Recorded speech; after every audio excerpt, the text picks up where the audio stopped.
Hey guys, tonight we are drifting back through the warm, scented air of 1,000 years past to a place where knowledge glittered as brightly as the stars themselves.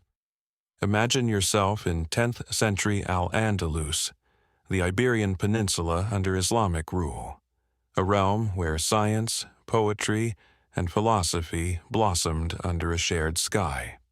We're settling into its magnificent capital, Cordoba, a city that fairly pulsed with light and learning, to explore how its inhabitants looked up into the velvet night and sought to read their futures, their characters, and the fate of kingdoms in the silent, wheeling dance of celestial bodies. This isn't your modern horoscope app, mind you. This was a complex, deeply respected art and science woven into the very fabric of life. Of course, should you actually find yourself transported back to 10th century Cordoba, your chances of casually picking up advanced celestial divination and impressing the caliph are, let's be honest, slim. You'd more likely be trying to figure out the plumbing, or lack thereof. So, before you get comfortable, take a moment to like the video and subscribe, but only if you genuinely enjoy what I do here. And hey, why not drop your location and what time it is where you are in the comments below? It's always fascinating to see where everyone's tuning in from. Now, dim the lights, maybe turn on a fan for that soft background hum, and let's ease into tonight's journey together. The first thing that strikes you about Cordoba, as the sun dips below the horizon and the day's fierce heat begins to relent, is the sheer vibrancy of the night. This isn't some sleepy medieval town huddled in darkness. Cordoba, in the 10th century, under the Umayyad Caliphate, was a sprawling metropolis. By some accounts, the largest city in the world at the time, and it was renowned for its culture, its libraries, its public baths, and, remarkably for the era, its street lighting. While historians still argue whether the famed street lighting of Cordoba, mentioned by chroniclers, extended comprehensively throughout its vast residential quarters or was primarily concentrated in the central, administrative, and wealthier districts near the Great Mosque, the effect in those illuminated areas would have been dazzling, casting a warm, inviting glow that pushed back the deepest shadows. You're wandering through these streets, perhaps paved, perhaps not, depending on the district. The air, even at night, is alive. Forget trying to find a truly quiet corner for some deep, contemplative stargazing just yet. You're more likely to bump into a philosopher animatedly discussing Aristotle, a poet composing verses on the fly, or someone selling suspiciously glowing, but undoubtedly delicious, street food from a small cart. The sounds of the city are a constant, gentle murmur. From behind the high walls of courtyard homes, you might hear the splash of a fountain, the strumming of an oud laughter, or the soft cadences of Arabic storytelling. The city doesn't so much sleep as it does a very enthusiastic power nap, punctuated by the occasional, perfectly executed lute solo drifting from an upstairs window, or a slightly less perfect, but very passionate, heated debate about the merits of a particular poetic verse escaping from a nearby gathering. And the smells. Oh, the smells of 10th century Cordoba are a heady, intoxicating mix. There's the sweet perfume of orange blossoms from the thousands of citrus trees planted in courtyards and along avenues, a scent that becomes almost magical in the cool night air. Wafting from the direction of the souk, or marketplace, which never seems to fully close, are the rich, complex aromas of exotic spices, cumin, saffron, cinnamon, mingling with the scent of dates, figs, and roasting meats. Jasmine climbs the walls, adding its delicate fragrance, and then there's the pervasive, comforting smell of wood smoke from countless hearths and ovens. And, well, depending on which way the breeze is blowing, you might catch a faint, slightly eye-watering whiff of Don't ask too many questions about what that is from the direction of the tanneries or the butcher's quarter. A gentle reminder that this glittering city is also a very real, very working place. But as you move away from the bustling central areas, perhaps towards the city's edge or finding your way onto one of the many flat rooftops that characterized Cordoban architecture, the human city begins to recede a little, and the celestial city above truly opens up. The air here in southern Iberia is often clear, and with atmospheric pollution being a concept so far in the future it's not even a dream. The stars blaze with an intensity we rarely experience today. This isn't just a sprinkling of distant lights, it's a dense, luminous tapestry, so rich it feels almost touchable. Constellations you might vaguely recognize seem sharper, more crowded with their stellar companions.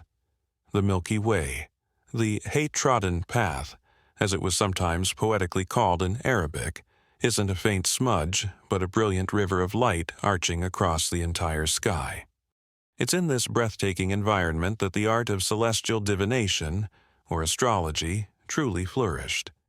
For the scholars and even many ordinary citizens of Al-Andalus, the night sky wasn't just beautiful, it was meaningful. It was a divine script, a complex clockwork mechanism set in motion by the Creator, and by carefully observing its movements, its patterns, its subtle shifts, one could gain insights into the workings of the world below, from the fate of empires to the disposition of an individual. This was a period of immense intellectual curiosity and achievement.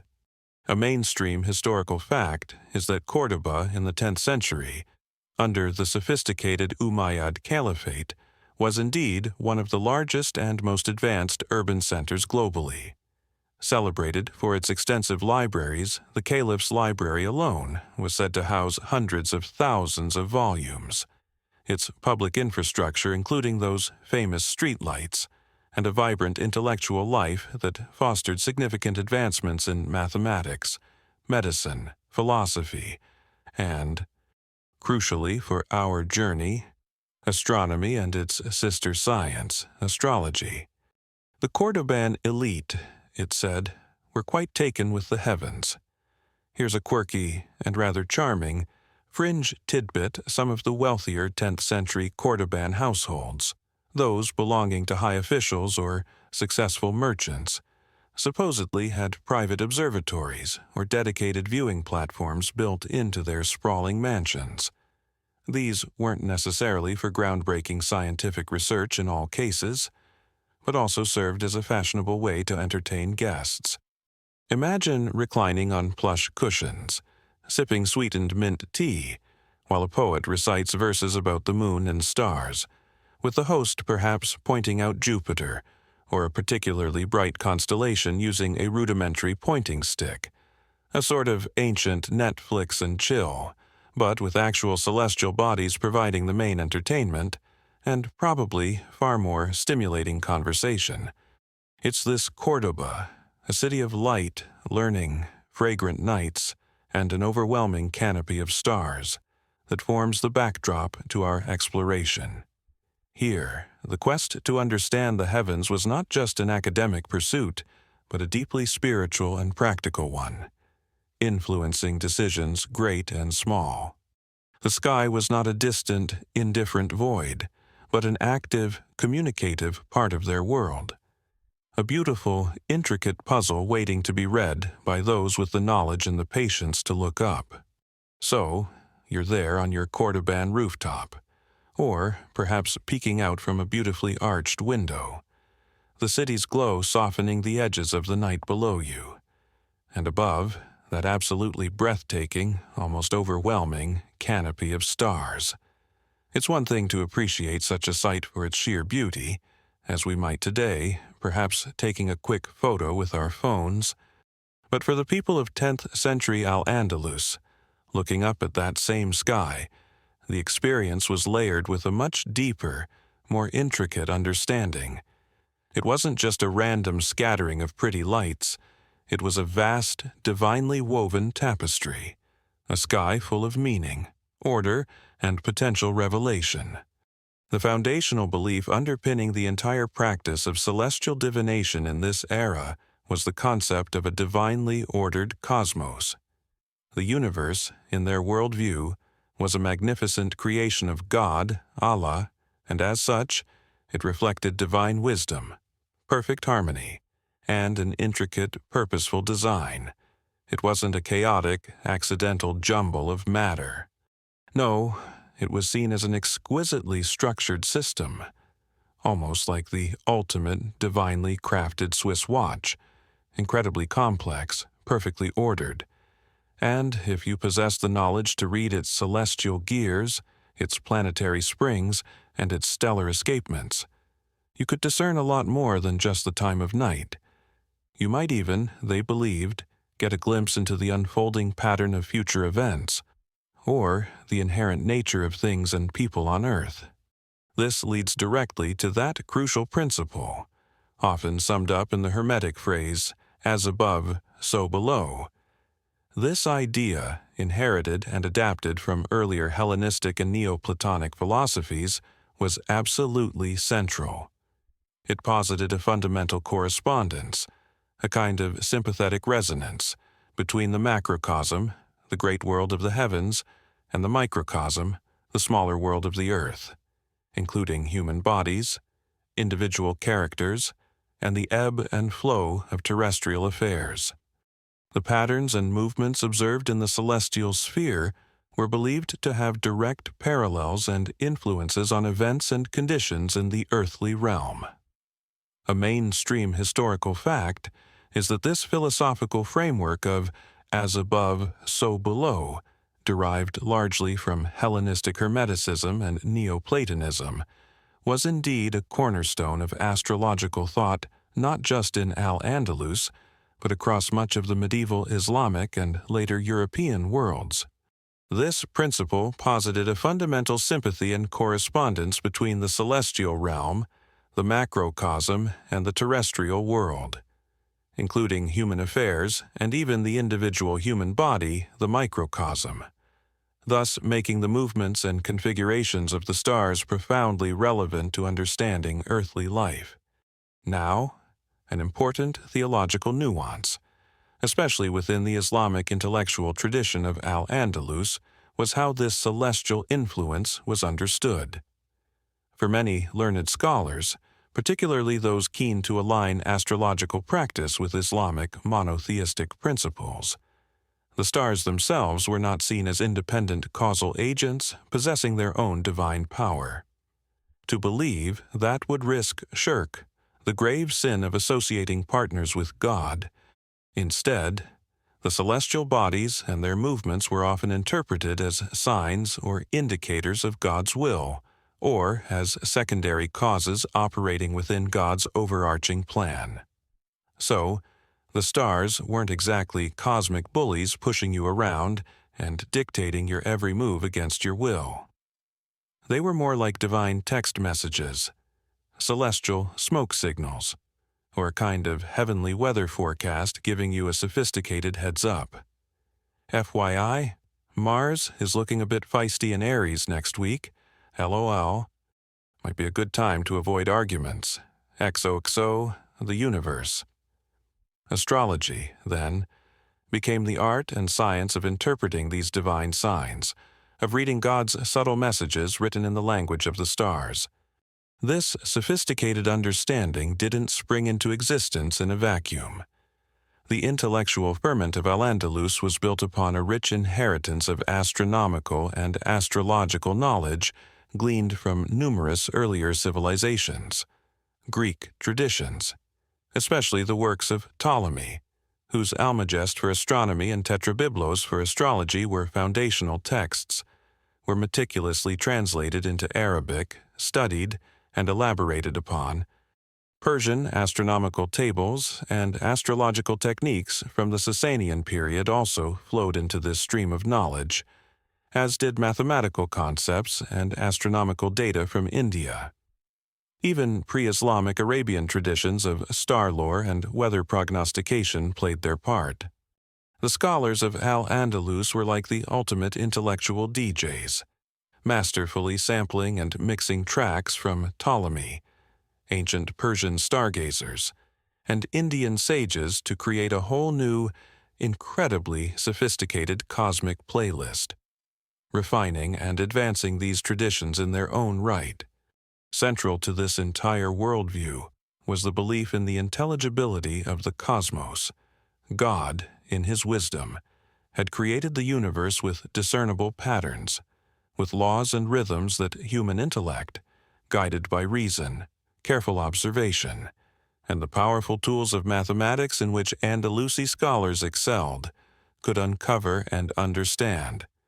The study of the stars, therefore, was not seen as some fringe occult practice by many of its leading proponents, but as a noble endeavor, a way of appreciating the grandeur and intricate perfection of God's creation. It was a path to knowledge, both practical and, for some, deeply spiritual. Of course, the exact nature of celestial influence and its relationship with divine omnipotence and human free will was a subject of ongoing discussion. Scholars continued to explore the precise balance and interplay in Andalusi astrological thought between views that might seem more deterministic regarding celestial influence, and the strong theological emphasis on God's ultimate, unconstrained power and the capacity for human beings to exercise free will.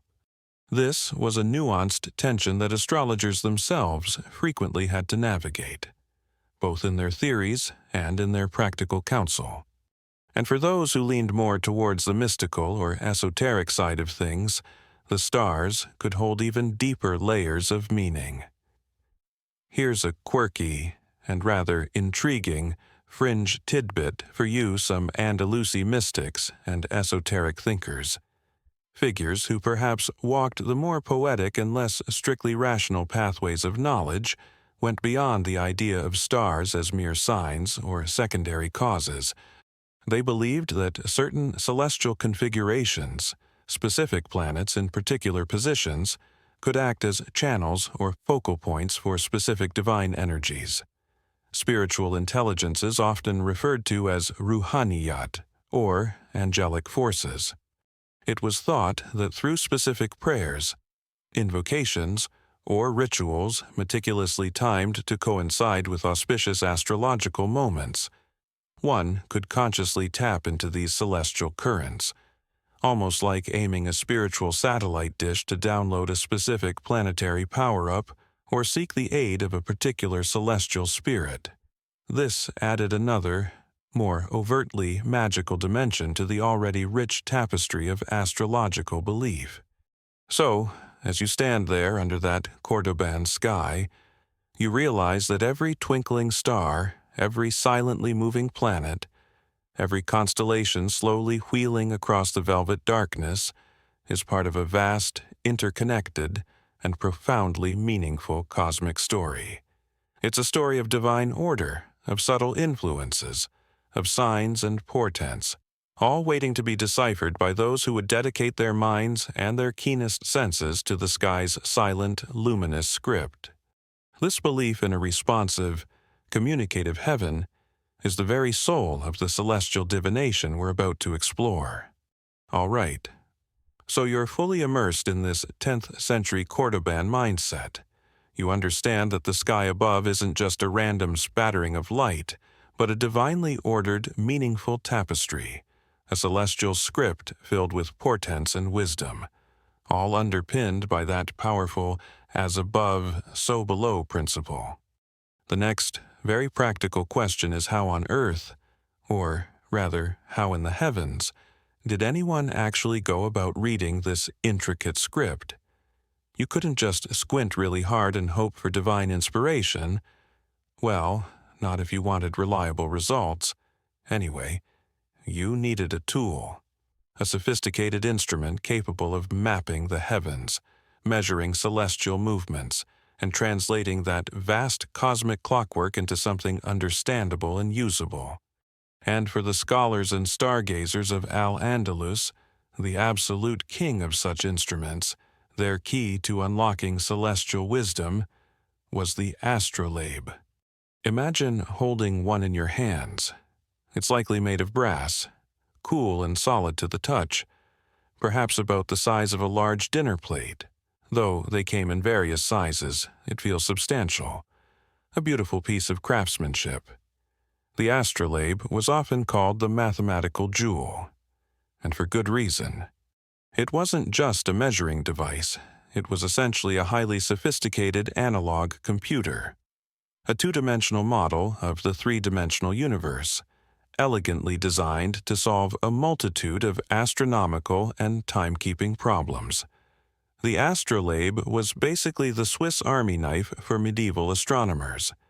If the Swiss Army knife had been designed by a team of genius mathematicians with a serious passion for intricate metalwork and a slight disregard for pocket friendliness, honestly, these things were so beautifully made. You'd almost be tempted to wear one as a very nerdy and rather weighty necklace, though it would probably give you a serious crick in your neck. And good luck trying to explain that particular fashion choice at your next social gathering in the caliph's court. Let's take a gentle peek at its main components, because understanding its parts helps us appreciate its genius. First, you have the mater, which means mother in Latin, a term often adopted. This is a heavy, hollowed-out disc, usually with a little loop or ring at the top, so you can suspend it vertically for taking measurements. Nestled inside the mater, you'd find one or more flat plates called tympana or safaha in Arabic. Each tympanum was a crucial piece, engraved with a stereographic projection of the celestial sphere, essentially a 2D map of the sky, specifically designed for use at a particular latitude. So, an astrolabe used in Cordoba would have a tympanum calibrated for Cordoba's latitude, while one used in Baghdad would need a different tympanum. This is because your view of the sky changes depending on where you are on Earth. Some fancier astrolabes came with a set of interchangeable tympana for different cities or regions. Rotating smoothly over the top of the tympanum was the most visually striking part, the rete, meaning net, or spider in Latin, or shabaka in Arabic. This was an intricate, openwork brass plate, almost like a delicate piece of lace, but made of metal. The rete was essentially a star map. It had pointers indicating the positions of specific bright, known stars, and also a prominent circle representing the ecliptic, the apparent path of the sun through the constellations of the zodiac over the course of the year. As you turned the rete, you were simulating the daily rotation of the heavens. On the back of the mater, you'd find the alidade from the Arabic alidada, meaning the rule or the turner. This was a rotating ruler with two small sighting vanes, one at each end, each with a tiny hole. By holding the astrolabe suspended and sighting a star or the sun through these pinholes, you could accurately measure its altitude, its height in degrees above the horizon. Finally, a pin, often called the Farah's horse or simply the pin, went through the center of the mater, tympanum, and rete, holding all these beautiful, clever pieces together like a celestial axle. So, what could you actually do with this marvel of medieval technology? One of its most common uses was telling time, both during the day using the sun and at night using known stars, by measuring the altitude of the sun with the alidade, and then using the rete and tympanum to align the sun's position on the ecliptic with its measured altitude on the sky map. You could read off the current time from markings on the mater or tympanum. A similar process worked at night with prominent stars. This was incredibly useful for regulating daily life, especially for determining prayer times, which are astronomically defined in Islam. In fact, a mainstream historical fact is that astrolabes, though Hellenistic in origin with early forms described by figures like Theon of Alexandria, were significantly developed and refined by Islamic scholars and craftsmen, particularly from the 8th century onwards. In Al-Andalus, Brilliant makers like Ibrahim al-Sali and later Muhammad ibn al-Safar in the 10th and 11th centuries produced incredibly sophisticated instruments that were highly prized for their accuracy and exquisite artistry. These astrolabes served not only as observational tools, but also as complex analog computers for a wide array of astronomical, timekeeping, and even navigational and surveying calculations. Beyond timekeeping, the astrolabe was used to find the Qibla, the direction of Mecca for prayer. Some astrolabes had special markings or tables engraved on them to help with this calculation, crucial for daily religious observance. It could also be used for basic surveying, measuring the height of a building or the width of a river using its sighting capabilities and a bit of applied trigonometry. And, of course, it was fundamental for making the astronomical observations necessary for astrology determining the positions of the sun, moon, and planets within the zodiac, noting their altitudes and finding their rising and setting times, all essential data for casting a horoscope, which we'll get to. Forget your smartphone's fancy star app. Trying to work an astrolabe for the first time probably felt like attempting to solve a beautiful, gleaming brass Rubik's cube in the dark while someone simultaneously quizzed you on advanced spherical trigonometry. No pressure at all, especially if the caliph was waiting for his forecast. The craftsmanship involved in making these instruments in Al-Andalus was extraordinary. Metalworkers, engravers, and mathematicians collaborated to produce tools of remarkable precision and often stunning beauty. And here's a quirky and rather delightful fringe tidbit. Some particularly ornate astrolabes were clearly intended as much as status symbols and works of art as they were purely scientific instruments. These might be inlaid with silver or even gold, featuring elegant calligraphy with poetic inscriptions, or sometimes even whimsical zoomorphic designs cleverly hidden within the delicate tracery of the rete.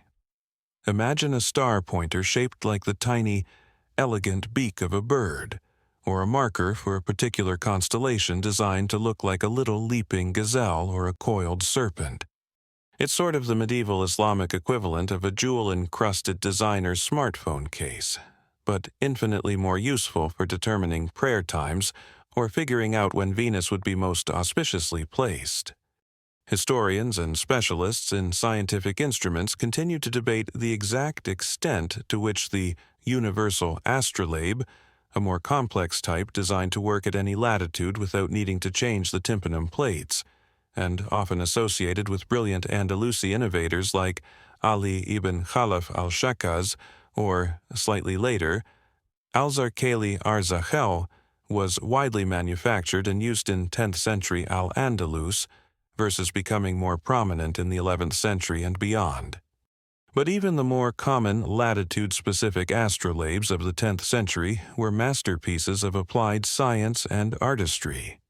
This was your indispensable interface with that starry, meaningful cosmos.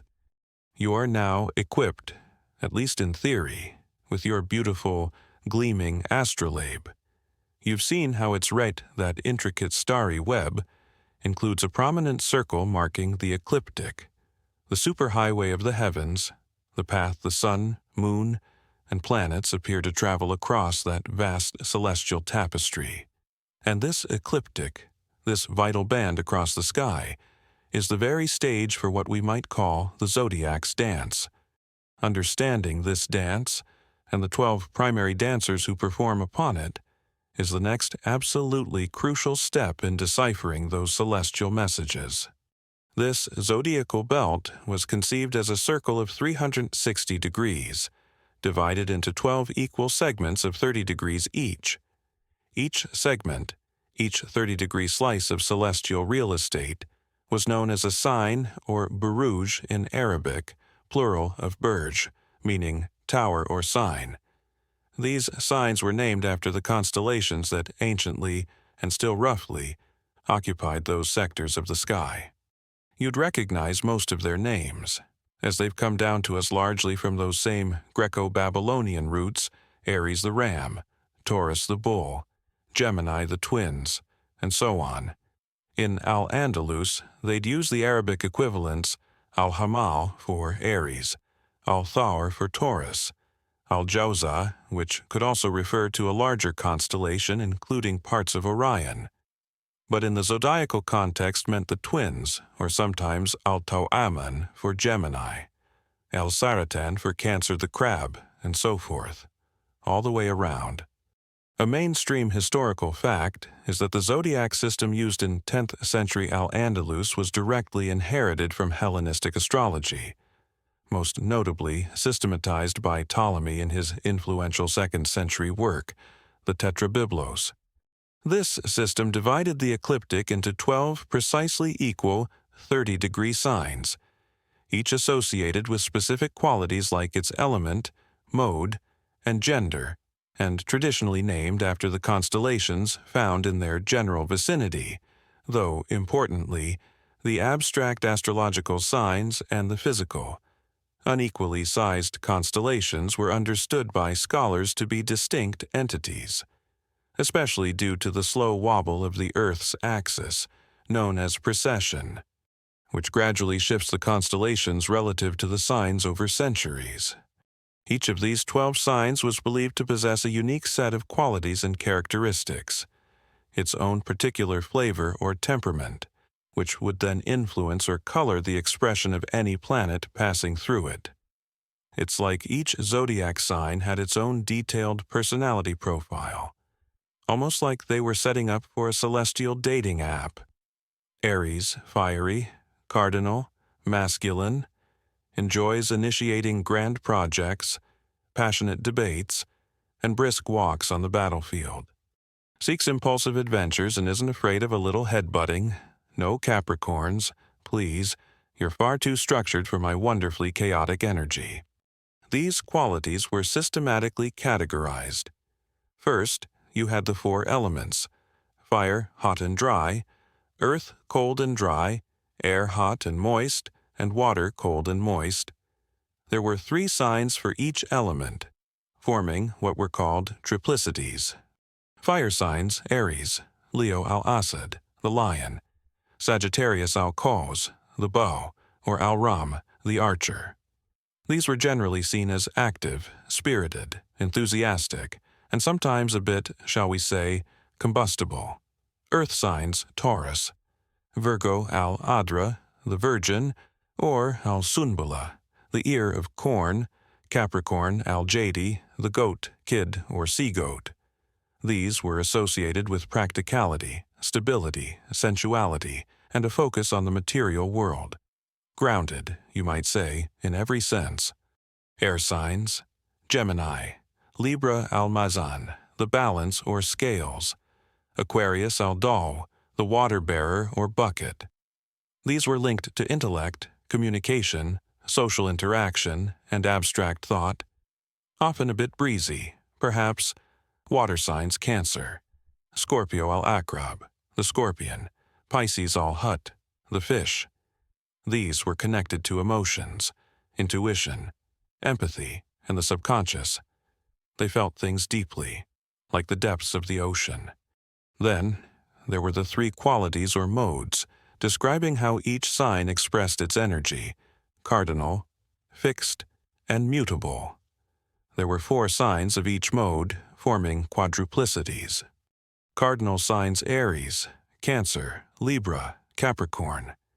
These signs initiated the seasons: Aries for spring, Cancer for summer, Libra for autumn, Capricorn for winter. In the Northern Hemisphere tropical zodiac used, they were seen as enterprising, ambitious, and eager to start things.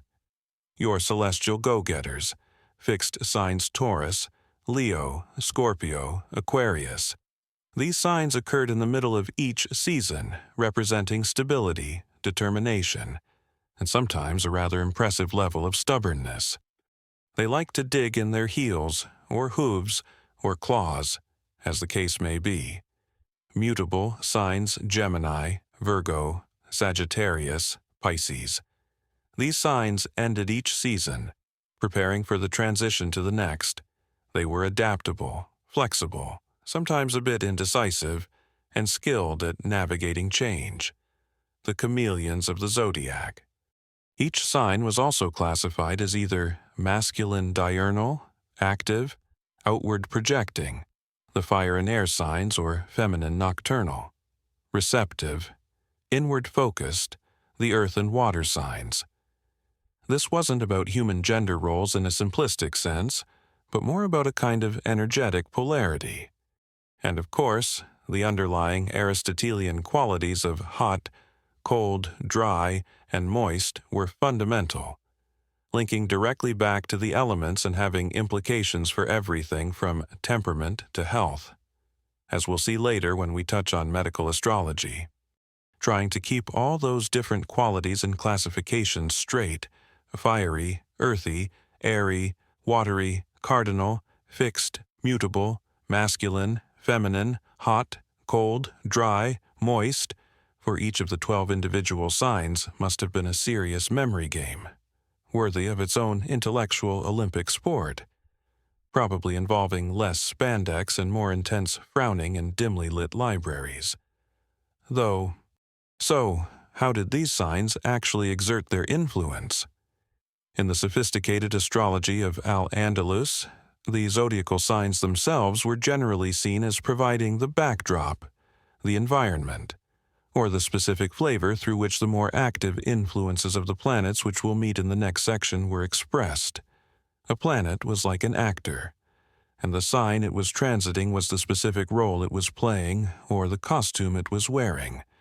So, the zodiac sign was like the cosmic Instagram filter for whatever planet was passing through its domain. If Mars, the planet of action and assertion, was in bold, regal Leo, its expression would be dramatic, proud, and attention-seeking. If that same Mars was in sensitive, emotional Cancer, its energy might be expressed more defensively, perhaps a bit moodily, or focused on protecting home and family, like a very determined crab guarding its favorite rock pool.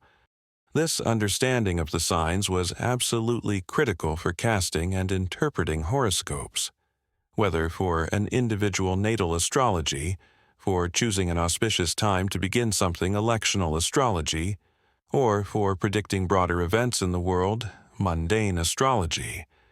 The sign rising on the eastern horizon at the moment of birth, the ascendant, was particularly important in defining an individual's appearance and basic temperament. The sign the sun was in gave another layer of character, and the moon sign yet another, relating to emotions and the inner self. Scholarly debate continues regarding the exact popular understanding versus the elite scholarly interpretation of the zodiacal signs in Al-Andalus. To what degree did common folk, who might have had a more casual acquaintance with astrology, attribute agency directly to the physical star pictures of the constellations themselves, as opposed to the more nuanced scholarly view of the abstract zodiacal signs as mathematically defined 30-degree sectors of influence, distinct from the actual, often irregularly shaped, constellations they were named after? It's a subtle but important distinction. While these 12 signs of the ecliptic formed the primary framework, it's a quirky and interesting fringe tidbit that some Andalusi astronomical and astrological texts also occasionally referenced or discussed the older, non-Ptolemaic system of lunar mansions known as Manazil al-Qamar in Arabic. These were typically 28 divisions of the sky based on the moon's average daily motion against the background stars. While this system didn't replace the 12-sign solar zodiac, it was sometimes used to add another layer of subtle influence or fine-tuning, particularly for specific types of magical elections, like choosing an exact moment for creating a talisman, or for certain kinds of weather prognostication or agricultural astrology. It was like having a secret menu of even more specific celestial influences you could consult if you were really in the know. So, the zodiac wasn't just a pretty belt of stars, it was a dynamic, coded system, a celestial language whose vocabulary was made up of these 12 distinct personalities, each contributing its unique energy to the grand, ever-shifting cosmic ballet. So, you've got your astrolabe ready, and you've familiarized yourself with the 12 signs of the zodiac, that celestial catwalk upon which the real drama unfolds. You understand that these signs, Aries with its fiery initiative, Taurus with its earthy stubbornness, Gemini with its airy intellect, and so on, provide the distinctive backdrop, the cosmic filter, or even the very costume for the main actors in our celestial play. Now, it's time to meet those actors themselves, the 7 classical planets, the wanderers of the ancient sky, whose movements and interactions against the zodiac were the very heart of astrological interpretation in 10th century Al-Andalus. When you gaze up from your Cordoban rooftop, these planets, or al-Kawakib al-Sayra in Arabic, meaning the wandering stars, are the celestial bodies that noticeably shift their positions relative to the seemingly fixed stars of the constellations. There were 7 of them known and used in the astrology of this era: Saturn, Jupiter, Mars, the Sun, Venus, Mercury, and the Moon. Yes, the Sun and Moon were counted among them, not as stars or satellites in our modern understanding, but as key wanderers with immense influence. The perceived order of these celestial bodies, based on the geocentric Ptolemaic system that was dominant, typically started from the fastest and closest to Earth, moving outwards to the slowest and most distant, the Moon, then Mercury, Venus, the Sun, Mars, Jupiter, and finally the great, ponderous Saturn at the outermost edge of the known planetary sphere. Each of these 7 wanderers was believed to possess a distinct character, a unique personality, and a specific set of influences or significations that it brought to bear upon the world below. Learning these planetary characters was as essential to an Andalusi astrologer as knowing the notes is to a musician. Let's start at the outermost edge, with Saturn, or Zuhal in Arabic. Saturn was known as the Greater Malefic. Now, malefic doesn't necessarily mean purely evil, but rather that its influence was often considered challenging, difficult, or associated with hardship. Saturn was seen as cold and dry in temperament, and it was the slowest moving of all the planets, taking roughly 29 to 30 years to complete one circuit through the zodiac. Its keynotes were restriction, limitation, old age, melancholy, discipline, responsibility, boundaries, agriculture as it ruled the harvest, which requires patience, deep learning that comes from long experience, chronic illnesses, and authority. Saturn was basically the celestial equivalent of that overly strict, rather gloomy grandparent who, while perhaps meaning well in a tough love kind of way, mostly just tells you to pull your socks up, finish your homework, be prepared for the inevitable disappointments of life, and remember that winter is always coming. Fun times. Its influence was seen as heavy, serious, and long-lasting. Next in, moving towards Earth, is Jupiter, known as Al-Mushtar al-Mushtari, if Saturn was the grumpy old man of the solar system. Jupiter was its polar opposite, the greater benefit. Its influence was considered overwhelmingly positive, fortunate, and expansive. Jupiter was hot and moist in temperament, associated with growth, abundance, wisdom, justice, higher learning, philosophy, religion, wealth, generosity, and good fortune in general. Think of Jupiter as the cosmic sugar daddy or the benevolent king, always ready to bestow blessings, opportunities, and a general sense of optimism. When Jupiter was well placed in a chart, good things were generally expected to flow. Then comes fiery Mars, or Al-Mirk al-Mirikh. Mars was dubbed the Lesser Malefic, hot and dry in nature, and moving with a more noticeable speed. Mars was all about energy, action, assertion, and often conflict. It ruled over warfare, courage, ambition, surgery, as it involved cutting, accidents, fevers, anger, passion, and strife. Mars was the planet with absolutely no chill, always ready for a fight, a vigorous debate, or just some enthusiastic shouting from the celestial rooftops. If Mars had a personal motto, it would probably be something like, "Why walk when you can aggressively charge full speed ahead?" Its influence was sharp, sudden, and often disruptive if not channeled constructively.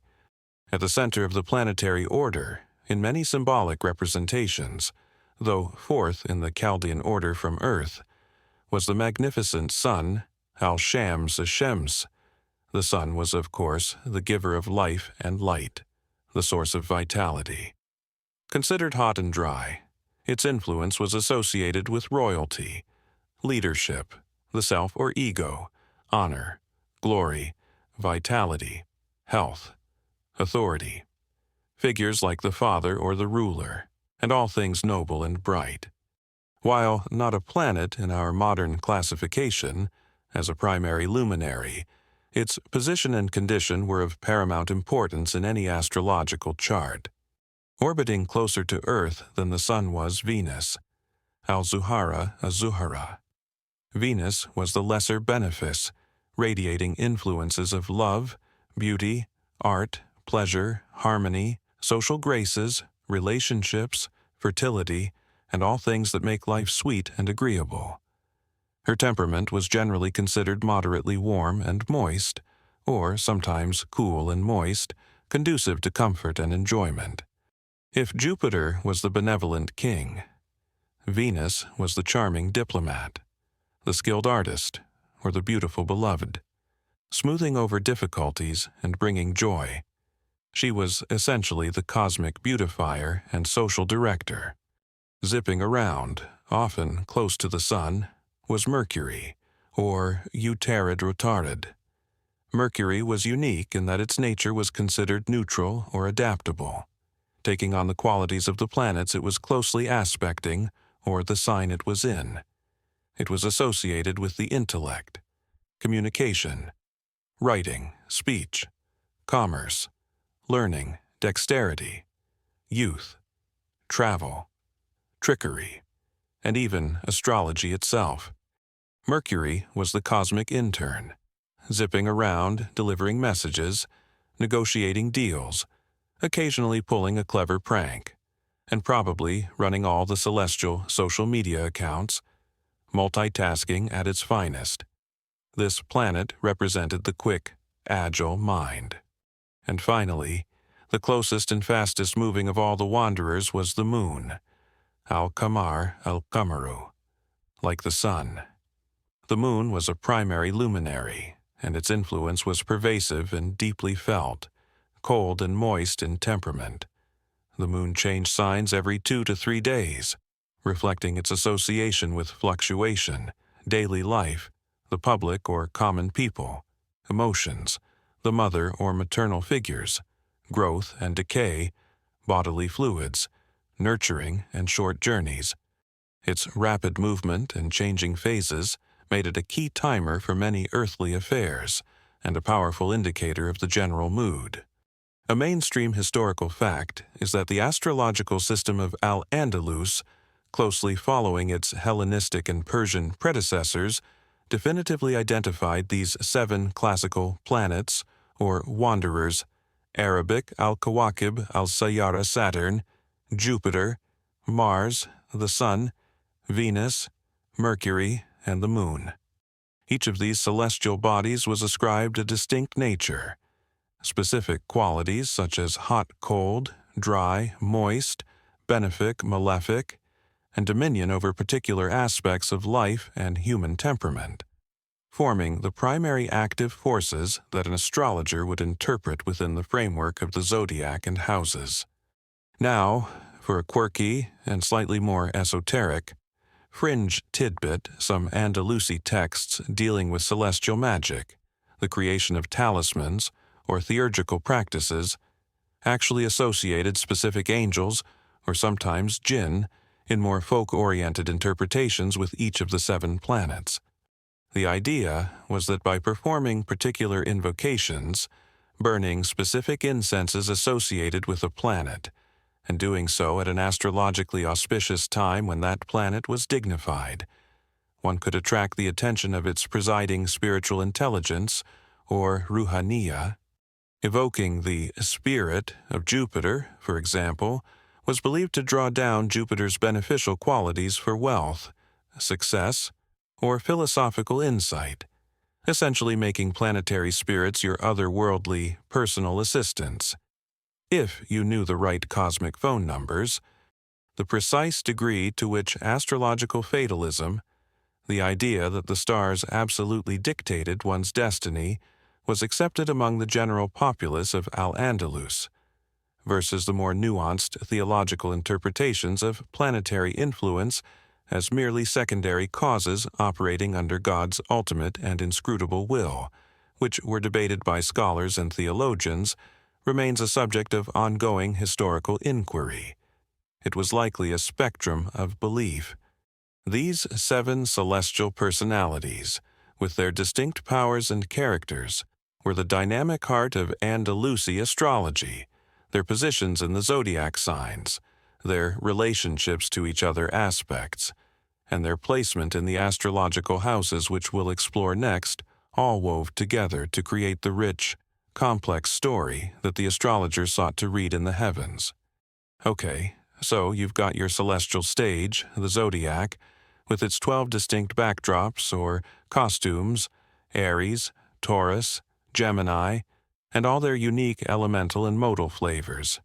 And you've just been introduced to the 7 star performers of our cosmic drama, the planets sluggish, weighty Saturn, benevolent, expansive Jupiter, fiery, assertive Mars, radiant, regal Sun, charming, harmonious Venus, quick-witted, communicative Mercury, and the ever-changing emotional Moon.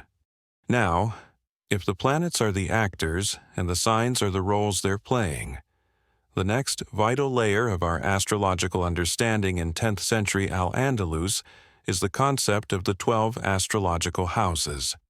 These are the specific stages, or more accurately, the distinct areas of life where the planetary drama actually unfolds and manifests in your earthly experience. It's super important to grasp that these 12 houses, or bygone as they were called in Arabic, are not the same thing as the 12 zodiac signs. While there are 12 of each, and they often get muddled in modern pop astrology, they represent fundamentally different frames of reference. The zodiac signs, as we saw, are 30-degree divisions of the ecliptic, based on the sun's annual path against the stars. The houses, however, are derived from the Earth's daily 24-hour rotation on its axis.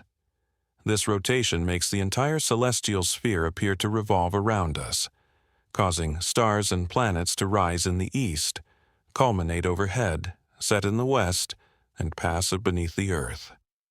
The houses map out these divisions of the sky relative to your specific location on Earth and the specific moment in time you're interested in, like the moment of your birth.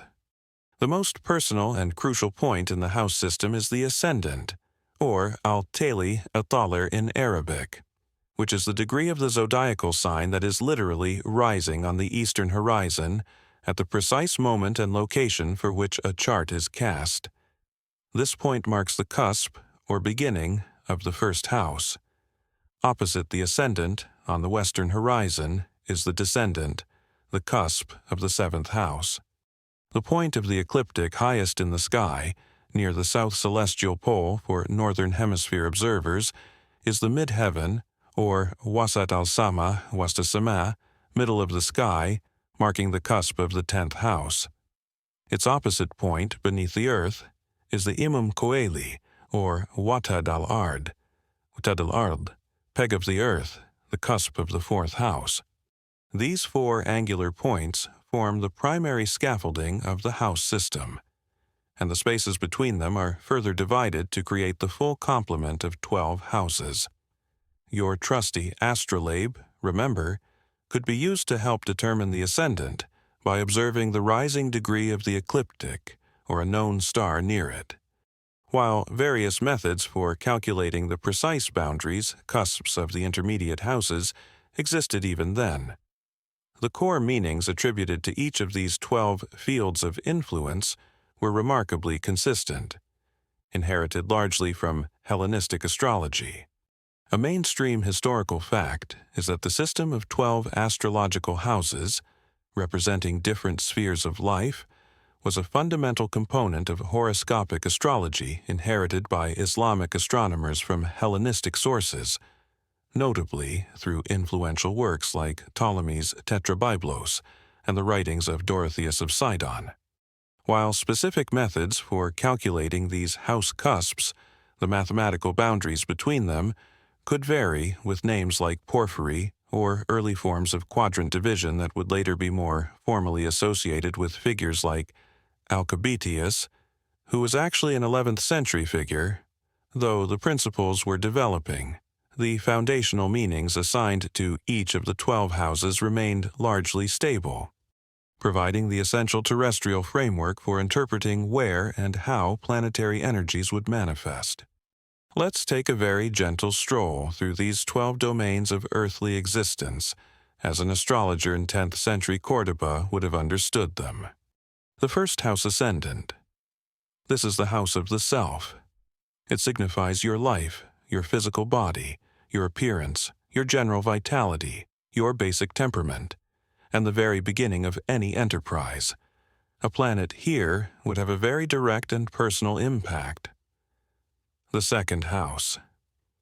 This was the domain of your movable possessions, your wealth, your resources, your income, and what you value, basically your stuff and how you get it. The third house. This house governed your siblings, your neighbors, short journeys like popping over to the next village or across Cordoba, communication letters, messages, chatter, and basic learning or primary education. The fourth house Imam Coeli. This deeply personal house related to your home, your family, often specifically the father, or sometimes hidden things and endings, your immovable property like land and buildings, your ancestry, and the end of life or the end of any matter. The fifth house. This was the house of pleasure. It signified children, romantic affairs, creativity, games and speculation, think ancient gambling, perhaps with beautifully carved dice, amusements, banquets, and even messengers or embassies. The sixth house. Less fun, this house dealt with sickness and ill health, servants or employees, or in a more agricultural context, small domestic animals like poultry, daily work and toil, service to others, and general everyday drudgery. The seventh house descendant. Directly opposite the first, this house ruled marriage and all forms of partnership, whether personal or for business. It also, rather uncomfortably, signified open enemies, lawsuits, and contracts. Your significant others and your declared adversaries, all bundled together. The eighth house. This was a rather weighty and often feared house, dealing with death, but also with inheritances, other people's money that might come to you, your partner's resources, fear, anxiety, transformation, and sometimes the occult or hidden knowledge. The ninth house. This house took you further afield, governing long journeys to foreign lands, perhaps a pilgrimage to Mecca, higher learning philosophy, religion, law, and yes, astrology itself, wisdom, dreams and visions, and foreign cultures. The 10th house. Mid-heaven. This prominent house at the top of the chart was all about your public standing, your career or profession, your honor and reputation, your actions in the world, authority, and often the mother or the ruler or the dominant parent. The 11th house. A generally fortunate house, sometimes called good spirit, agathos daemon in Greek traditions. This was the domain of friends, hopes and wishes, social groups, patrons and supporters, and gifts or benefits received. the 12th house. And finally, the rather mysterious and often tricky 12th house, sometimes called bad spirit cacus daemon. This house signified hidden enemies, self-undoing, sorrow and suffering, confinement like prisons or hospitals, or even monasteries for some large animals like horses or cattle, secrets, and unseen troubles. The 12th house was basically the cosmic check engine light of your life. If a problematic planet was parked there, you knew some mysterious, probably inconvenient, and definitely annoying stuff was likely brewing behind the scenes. Time for a spiritual oil change and perhaps a few extra prayers. These houses were also grouped by strength. The angular houses, 1st, 4th, 7th, and 10th, marking those 4 cardinal points, were considered the most powerful and active. Planets in these houses had a strong and immediate impact. The succedent houses, 2nd, 5th, 8th, 11th, followed the angular ones and were seen as providing support and resources. The cadent houses, 3rd and 6th, 9th, 12th, were falling away from the angles, and were often considered weaker or less direct in their influence, though they had their own important, often more internal or preparatory, roles. Planets in the angular houses were like the A-list celebrities of the horoscope, demanding attention and making things happen right now. Planets in cadent houses were more like the brilliant indie actors doing crucial character development work in the background, less flashy on the red carpet, but utterly essential to the depth and meaning of the overall plot. Trying to furnish all 12 of these celestial houses with their correct traditional meanings, and then populate them with the right planets in the right zodiacal signs, all while considering their strengths and weaknesses. It's like being an otherworldly interior designer with a very demanding client list, possibly including the caliph himself. Does fiery Mars really go with the delicate silk curtains in the 7th house of marriage? Or is that just asking for perpetual arguments over who left the cap off the olive oil amphora? The precise evolution and prevalence of specific house division systems in 10th century Al-Andalus, such as the simpler porphyry system which takes the arc between the ascendant and mid-heaven and trisects it, versus early forms of more complex quadrant division that would later be systematized and named after figures like Alcibiades, is still a subject of detailed examination by historians of astrology. This often relies on careful analysis of surviving manuscript horoscopes and the textual commentaries of Andalusi astrologers. Here's a quirky little fringe tidbit. Some Andalusi astrological diagrams or teaching tools weren't just dry lists of house meanings. They occasionally depicted the houses with little symbolic images or charming icons. You might see tiny scales for the 7th house of partnership and contracts, or a small, hopeful-looking boat for the 9th house of long journeys. Perhaps even a tiny, rather glum-looking figure for the 6th house of sickness.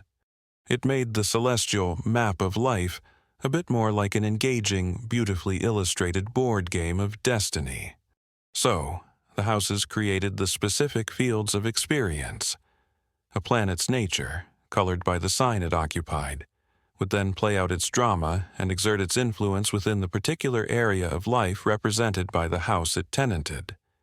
This 3-layered approach, planet and sign and house, was the fundamental grammar of astrological interpretation. All right, you've patiently gathered the fundamental toolkit of the 10th century Andalusi astrologer. You have a conceptual astrolabe in hand. You understand the 12 signs of the zodiac providing the celestial backdrop.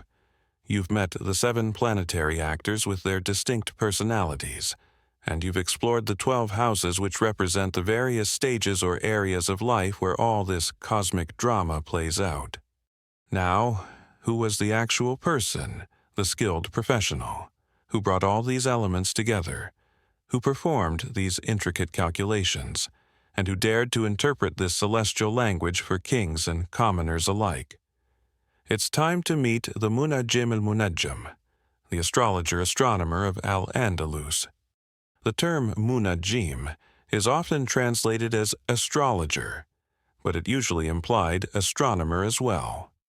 For in this era, the two disciplines were deeply intertwined, often two sides of the same cosmic coin. A munajim wasn't just some vaguely mystical fortune-teller gazing into a crystal ball, though a bit of showmanship probably didn't hurt. No, this was typically a highly educated individual, a scholar whose expertise was grounded in rigorous intellectual training. Becoming a munajim, especially one respected enough to advise the caliph in a sophisticated city like Cordoba, wasn't like casually picking up an astrology for dummies scroll at the local souk. These individuals were often the PhDs of the planetary world, fluent in what you might call celestial calculus, and probably able to calculate the precise ascendant for your birth chart using only an astrolabe, some complex tables, and a really strong, sweet cup of mint tea. Their education was demanding. A deep and practical knowledge of mathematics was absolutely essential. Arithmetic for basic calculations, geometry for understanding celestial spheres and aspects, and trigonometry for solving spherical astronomical problems, like determining planetary positions or house cusps. They needed to be expert astronomers, proficient in using instruments like the astrolabe we discussed, skilled in making observations, and often involved in compiling or using zej, extensive astronomical handbooks containing tables for calculating planetary movements, eclipses, and other celestial phenomena. Their theoretical knowledge would encompass the foundational texts of astrology, Ptolemy's Tetrabiblos, works by Dorotheus of Sidon, and various Persian and Indian astrological traditions, all of which had been translated, studied, and elaborated upon by Islamic scholars. Many munajimun were also well versed in philosophy, the natural sciences, and frequently medicine, as astrology, specifically iatromathematics, or medical astrology, which we'll touch on later, was considered a vital diagnostic tool. Access to the great libraries of Cordoba, brimming with texts from across the known world, would have been crucial for their studies. So, what did these learned individuals actually do? Especially those who found themselves in the prestigious, if sometimes nerve-wracking, position of court astrologer. One of their primary functions was natal astrology, casting and interpreting birth horoscopes for the caliph, his family members, newborn princes or princesses, and other high-ranking officials. This involved meticulously calculating the positions of all the planets, the ascendant, and the house cusps for the precise moment and location of birth, and then interpreting this complex celestial map to delineate character, talents, potential strengths and weaknesses, and significant life periods.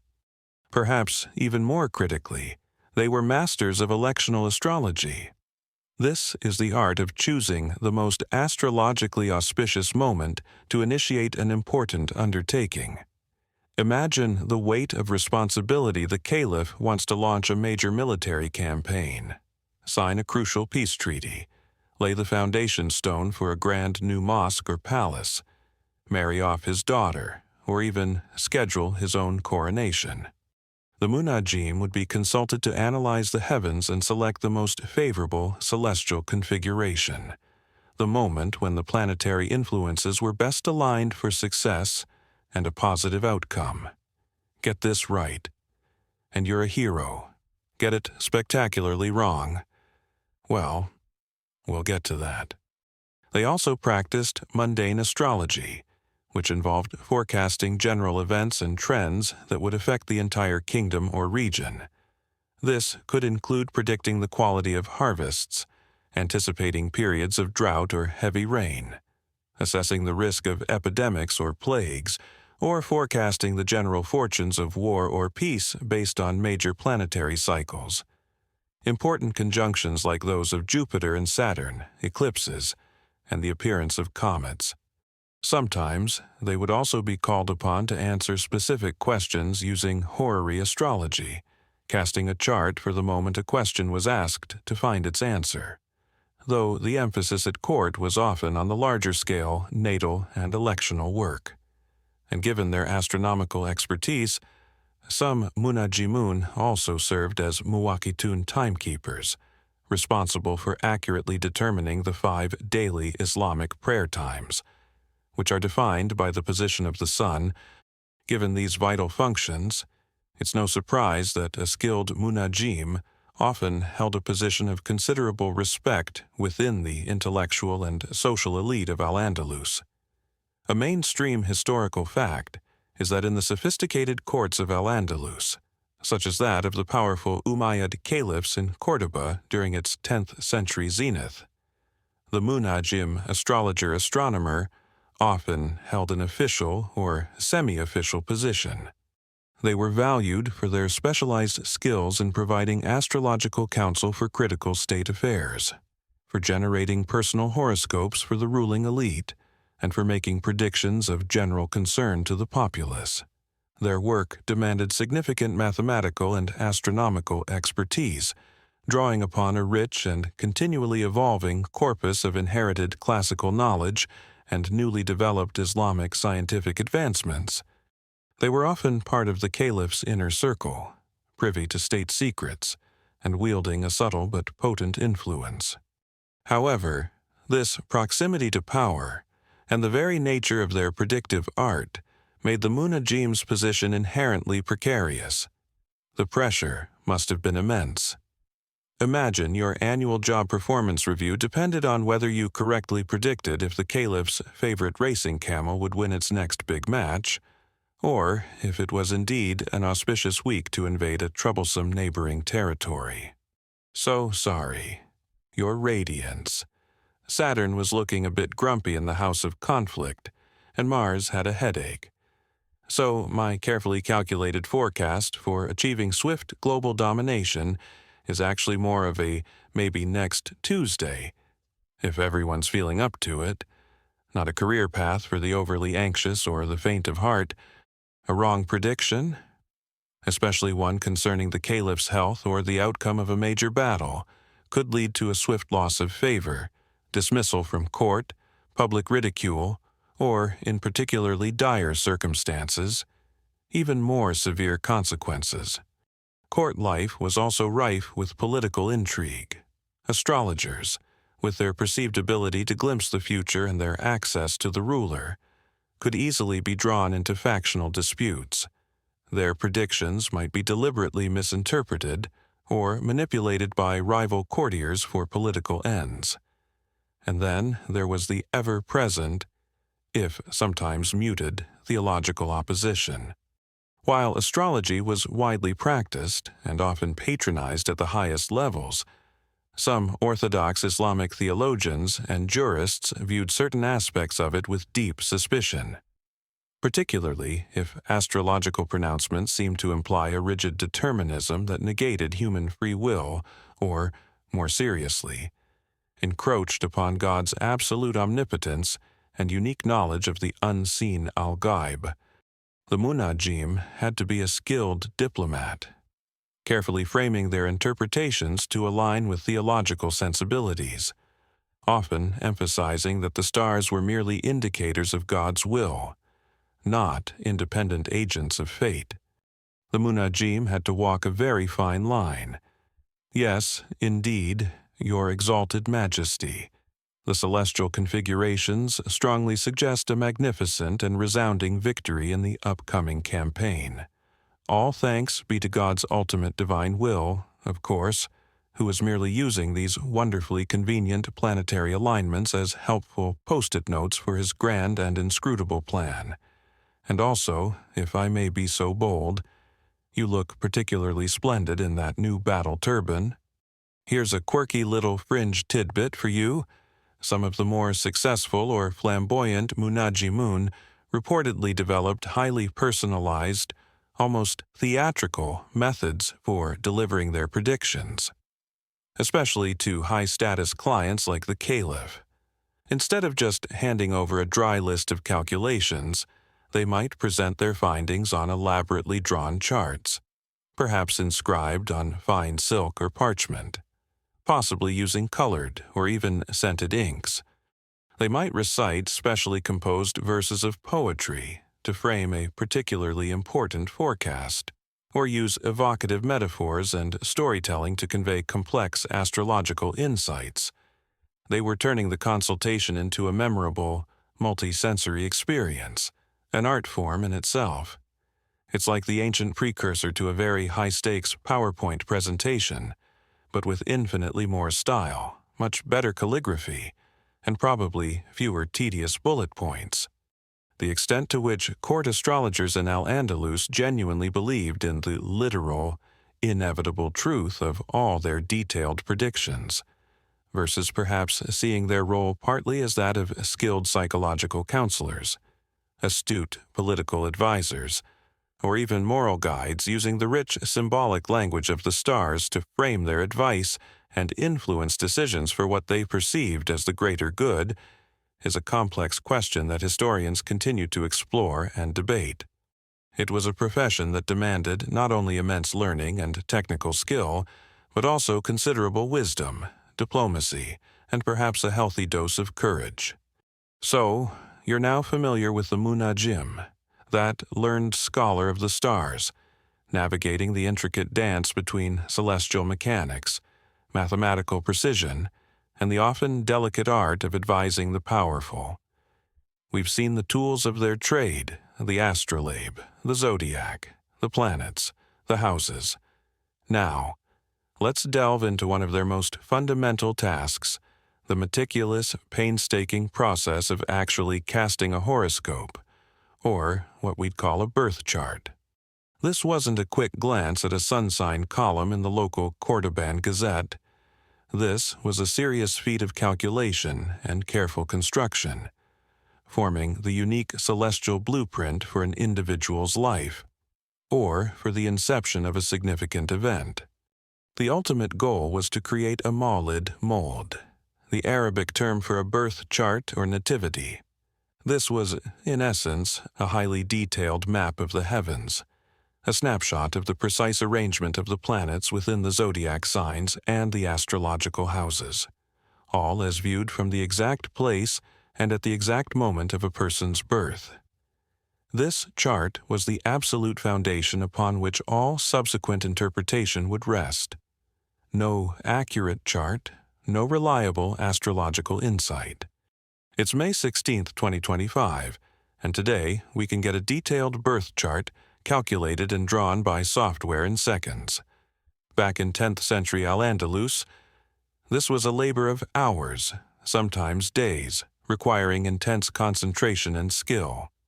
The very first, and often most challenging step was obtaining accurate birth data. 3 pieces of information were critical: the date of birth, the place of birth, and, most elusively, the precise time of birth. The date was usually known, and the place of birth was essential for establishing the geographical latitude, which, as you'll recall from our discussion of the astrolabe's tympana, was crucial for calculating the house cusps accurately, because the sky appears differently depending on your earthly vantage point. But the time of birth, that was the tricky one. Getting an accurate birth time back then, in an era long before standardized clocks and hospital records, must have been an adventure in itself. How was it recorded? Perhaps a midwife or a family member noted the position of the sun, just after sunrise, or, when the shadows were shortest, noon, or at night. They might have observed a particular star or constellation reaching a certain point in the sky, or noted how many measures of a water clock a clepsydra had passed since a known point. The Munajim probably needed detective skills as much as advanced math skills, carefully interviewing family members. Are you sure it was when the rooster crowed for the 3rd time? Or was that perhaps after the particularly loud donkey had its 2nd philosophical bray of the morning, just before the call to Fajr prayer? This accuracy was paramount because the ascendant, the cusp of the first house, and a cornerstone of the entire chart, changes degree about every 4 minutes. An error of even half an hour in the birth time could significantly alter the ascendant sign and the placement of planets within the houses, leading to a very different interpretation. To combat the notorious difficulty of getting an exact birth time for, say, a newborn prince, some particularly dedicated or perhaps creatively inventive munajimun were said to advise pregnant noblewomen to arrange for a servant to strike a specific, well-tuned gong or ring a notably loud bell the very instant the baby fully emerged from the womb. Simultaneously, another servant might be tasked with marking the precise length and angle of the sun's shadow cast by a gnomon, or noting the exact alignment of a preselected bright star with a prominent landmark like a minaret or a specific tree. Anything, absolutely anything, to capture that fleeting, crucial moment for a more accurate, celestial snapshot of the little royal's arrival. Talk about adding a bit of extra pressure onto the delivery team. Once the Munajim had the best possible birth data, the real number crunching began. The next step was calculating the ascendant al-Tali and the cusps of the other 11 houses. This involved some pretty hefty spherical trigonometry, relating the time of birth and the local latitude to the ecliptic. While an astrolabe could help in visualizing these relationships or making a quick approximation, for a formal horoscope, the Munajim would turn to detailed mathematical tables found in their zij, their indispensable astronomical handbook. These tables would provide the necessary data and formulas to determine the degree of the zodiac rising and the subsequent house divisions. Then came the equally intensive task of calculating the precise positions of the 7 classical planets: Saturn, Jupiter, Mars, the Sun, Venus, Mercury, and the Moon. For each of these wanderers, the astrologer needed to determine its celestial longitude, its exact degree and minute of arc within its particular zodiac sign Ig. Mars at 15 degrees and 27 minutes of Aries. Sometimes, they would also calculate the planet's latitude, which is its distance above or below the ecliptic plane. Again, this wasn't a matter of simply looking it up in an ephemeris like we might today. The Zij contained complex tables based on centuries of astronomical observation and refined mathematical models of planetary motion. Largely Ptolemaic, but with Indian and Persian influences and ongoing Islamic scholarly refinements. These tables allowed the Munajim to calculate where each planet would have been at that past birth moment. This involved careful arithmetic, including processes like interpolation to find values between those explicitly listed in the tables.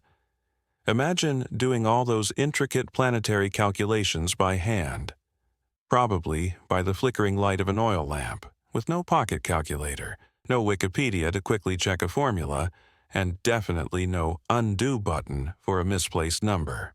One tiny slip in your arithmetic when calculating Jupiter's position, and suddenly the caliph's newborn heir is destined to become a champion goat herder with a penchant for interpretive dance instead of a mighty and wise ruler. Absolutely no pressure there. A mainstream historical fact is that the construction of a natal horoscope in 10th century Al-Andalus was indeed a mathematically intensive process. It required the astrologer, the Munajim, to proficiently utilize sophisticated astronomical tables, known as zij, to calculate the precise celestial longitudes of the Sun, Moon, and the 5 then-known visible planets, as well as the ascendant and all the house cusps, for a specific given moment in time and a precise geographical latitude. These detailed calculations, which were based on complex geometrical models of planetary motion, inherited and significantly refined from earlier Greek Ptolemaic, Indian, and Persian astronomical traditions, were the absolutely indispensable foundation for any subsequent astrological interpretation or prediction. Historians of science continue to analyze the subtle variations in calculation methods and the specific Zij's astronomical tables that were preferred or perhaps even developed by different Andalusi astrologers. There's an ongoing scholarly debate regarding the extent of regional innovations and adaptations within Al-Andalus versus a more straightforward adherence to earlier Eastern Islamic astronomical traditions when it came to the nitty-gritty technical details of planetary position computations for horoscopes. Once all these celestial coordinates were painstakingly calculated, the next step was drawing the actual chart. This was often done on parchment or paper. While various formats existed across different cultures and times, a common style in the Islamic world was a circular chart, divided into 12 segments representing the houses, with the zodiac signs and the planets carefully plotted within them according to their calculated positions.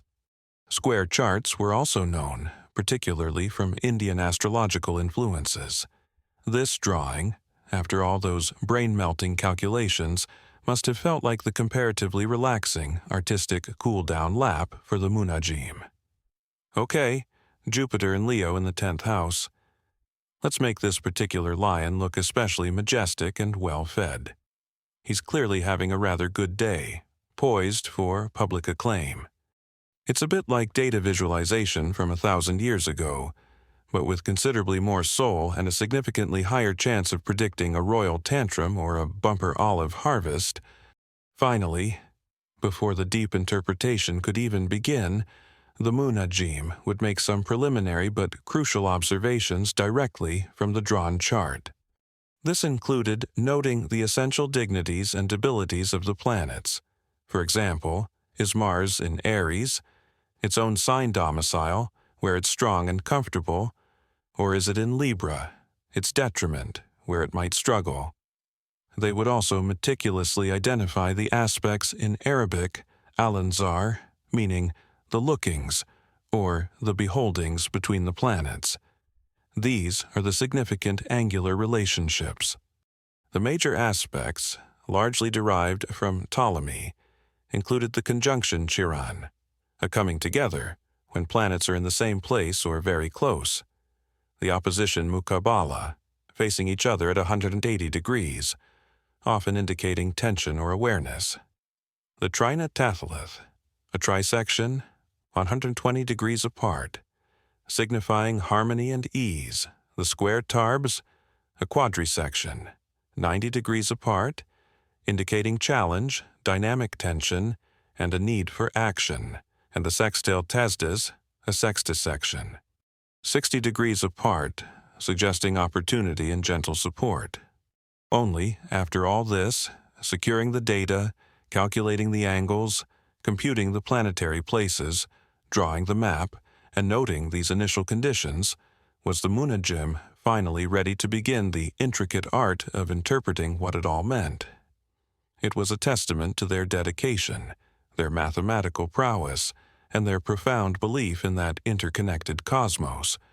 So, you've witnessed the sheer intellectual elbow grease and meticulous calculation the Munajim poured into creating a natal horoscope, that detailed celestial map of an individual's potential based on the moment they drew their first breath.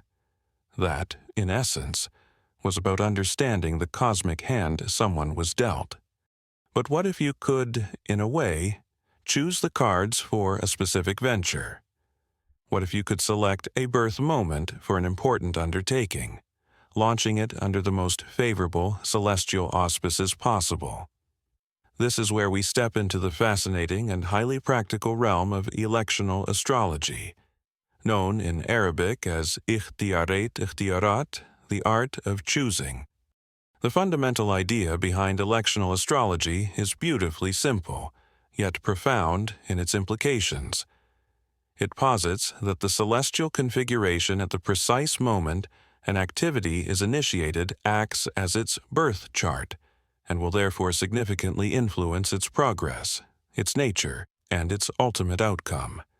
As is the birth, so is the life, was a principle applied not just to people, but to projects, journeys, marriages, battles, you name it. If you wanted your endeavor to prosper, you needed to launch it when the heavens were smiling. or at least not actively scowling in your direction. You can imagine that for a ruler like the Caliph of Cordoba, whose decisions could shape the fate of kingdoms.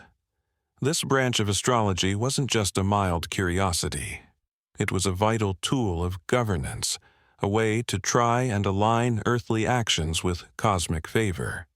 So, how did our 10th century Andalusi Munajim go about selecting one of these auspicious moments? It wasn't a case of just picking a sunny day and hoping for the best. It involved a complex checklist of celestial conditions, a careful weighing of planetary strengths and weaknesses, all tailored to the specific nature of the undertaking.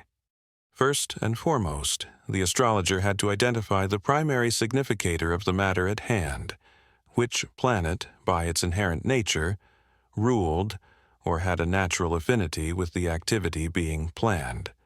For instance, if you were planning a marriage or some artistic pursuit, you'd look to Venus for initiating a military campaign, engaging in surgery, or anything requiring courage and sharp action. Mars would be the key player. For matters of religion, higher learning, seeking wealth, or undertaking long and important journeys, Jupiter was your go-to benefice if it was about commerce, writing contracts, communication, or shorter trips. Quick-witted Mercury took center stage. The Sun was paramount for anything involving royalty, authority, or seeking honor. The Moon, due to its swiftness and general influence over earthly affairs and new beginnings, was almost always a crucial co-significator in any election. And even difficult Saturn had its elections, being important for things requiring endurance and stability, like laying the foundations of buildings, agricultural activities, or long-term, serious undertakings. Once the main planetary player was identified, the next step was to strengthen that significator as much as cosmically possible in the electional chart. This meant trying to find a time when that planet was in a zodiacal sign where it felt strong and comfortable. Ideally, its own sign, its domicile, or its sign of exaltation. Furthermore, it should preferably be placed in an angular house of the electional chart, especially the first house, the ascendant, representing the matter itself, or the 10th house representing its outcome and public manifestation. And, crucially, it needed to be free from affliction, that is, not in a hard aspect like a square or opposition with the malefic planets, Saturn or Mars, unless Mars was your desired significator, in which case you'd want him strong but not self-destructively so. You'd also want it to be well aspected, ideally by the benefics, Jupiter and Venus. The Moon was absolutely pivotal in almost all elections. Being the fastest-moving celestial body, she was seen as the primary conduit or transmitter of planetary influences to the sublunar world. The Moon, in electional astrology, was like the cosmic project manager. If she wasn't happy, well-aspected, properly caffeinated, and generally having a good celestial hair day, so to speak, your entire project was probably doomed to endless, frustrating meetings, a crippling budget overrun, and a lingering sense of, why did we even bother, best to keep her sweet. This meant ensuring the Moon was, ideally, increasing and light waxing, from new moon to full moon for any new beginning, or for matters intended to grow and flourish. Swift in motion, indicating quick progress, free from hard aspect squares, oppositions, and sometimes conjunctions to Saturn and Mars, applying to a benefic planet, Jupiter or Venus, through a favorable aspect, like a trine or sextile, as her next major celestial conversation. Not in traditionally unfortunate degrees of the zodiac, or, if the astrologer was using them, in certain less favorable lunar mansions, Manazil al-Qamar, and very importantly, not void of course, an ancient term meaning she makes no more major applying aspects to other planets before she leaves her current zodiac sign.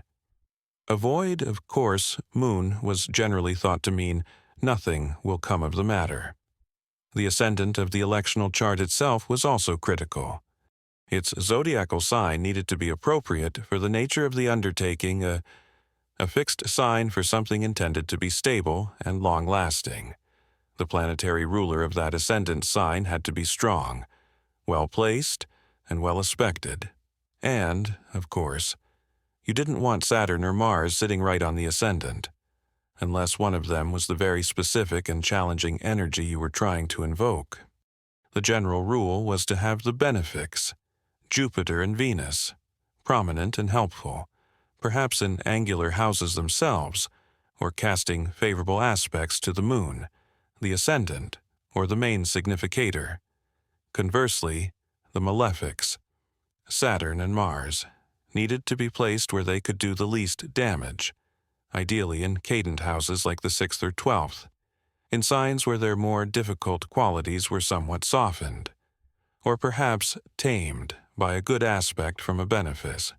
Some traditions also paid close attention to the planetary ruler of the specific hour of the day or the day of the week, adding yet another layer to the timing. You can imagine the kinds of elections the Munajim in 10th century Cordoba would be tasked with. For royal and state affairs, the stakes were incredibly high. Choosing the moment to declare war would require a very strong and assertive Mars, probably rising. Signing a peace treaty would call for Venus and Jupiter to be prominent and harmonious. A coronation would need a dignified Sun and Jupiter. The founding of a new city or the laying of the first stone of a major palace, as we mentioned, might involve Saturn for longevity, aspected by benefics, and a well-placed moon. For more personal matters, people would seek elections for getting married, Venus and the moon beautifully aligned, with benefic aspects to the ascendant and its ruler. For starting a journey, Mercury for travel, the moon for movement, perhaps Jupiter for a long and prosperous one. For beginning studies, Mercury well-placed. For planting crops looking to the moon's phase and sign, and the influence of Saturn or Venus depending on the crop. For buying property, a stable moon and Saturn. Or even for taking medicine or undergoing a medical procedure, the moon not afflicting the part of the body concerned, often linked to zodiacal signs. In commerce, one might elect a time for launching a new business venture or sending out a trade caravan, with Mercury and the moon being key. A mainstream historical fact is that electional astrology, Arabic ikhtiyarat, was indeed a highly developed and widely practiced branch of astrology in 10th century Al-Andalus. It was utilized to determine the most auspicious celestial moments for initiating an incredibly vast range of activities, from the most significant state undertakings like military campaigns, diplomatic missions, or the founding of cities, right down to more personal matters such as marriage, travel, agricultural pursuits, or specific medical treatments. The selection process for an auspicious time involved complex considerations of planetary positions, their essential dignities and debilities, the aspects between them, and particularly the condition and aspects of the moon and the ascendant of the elected moment.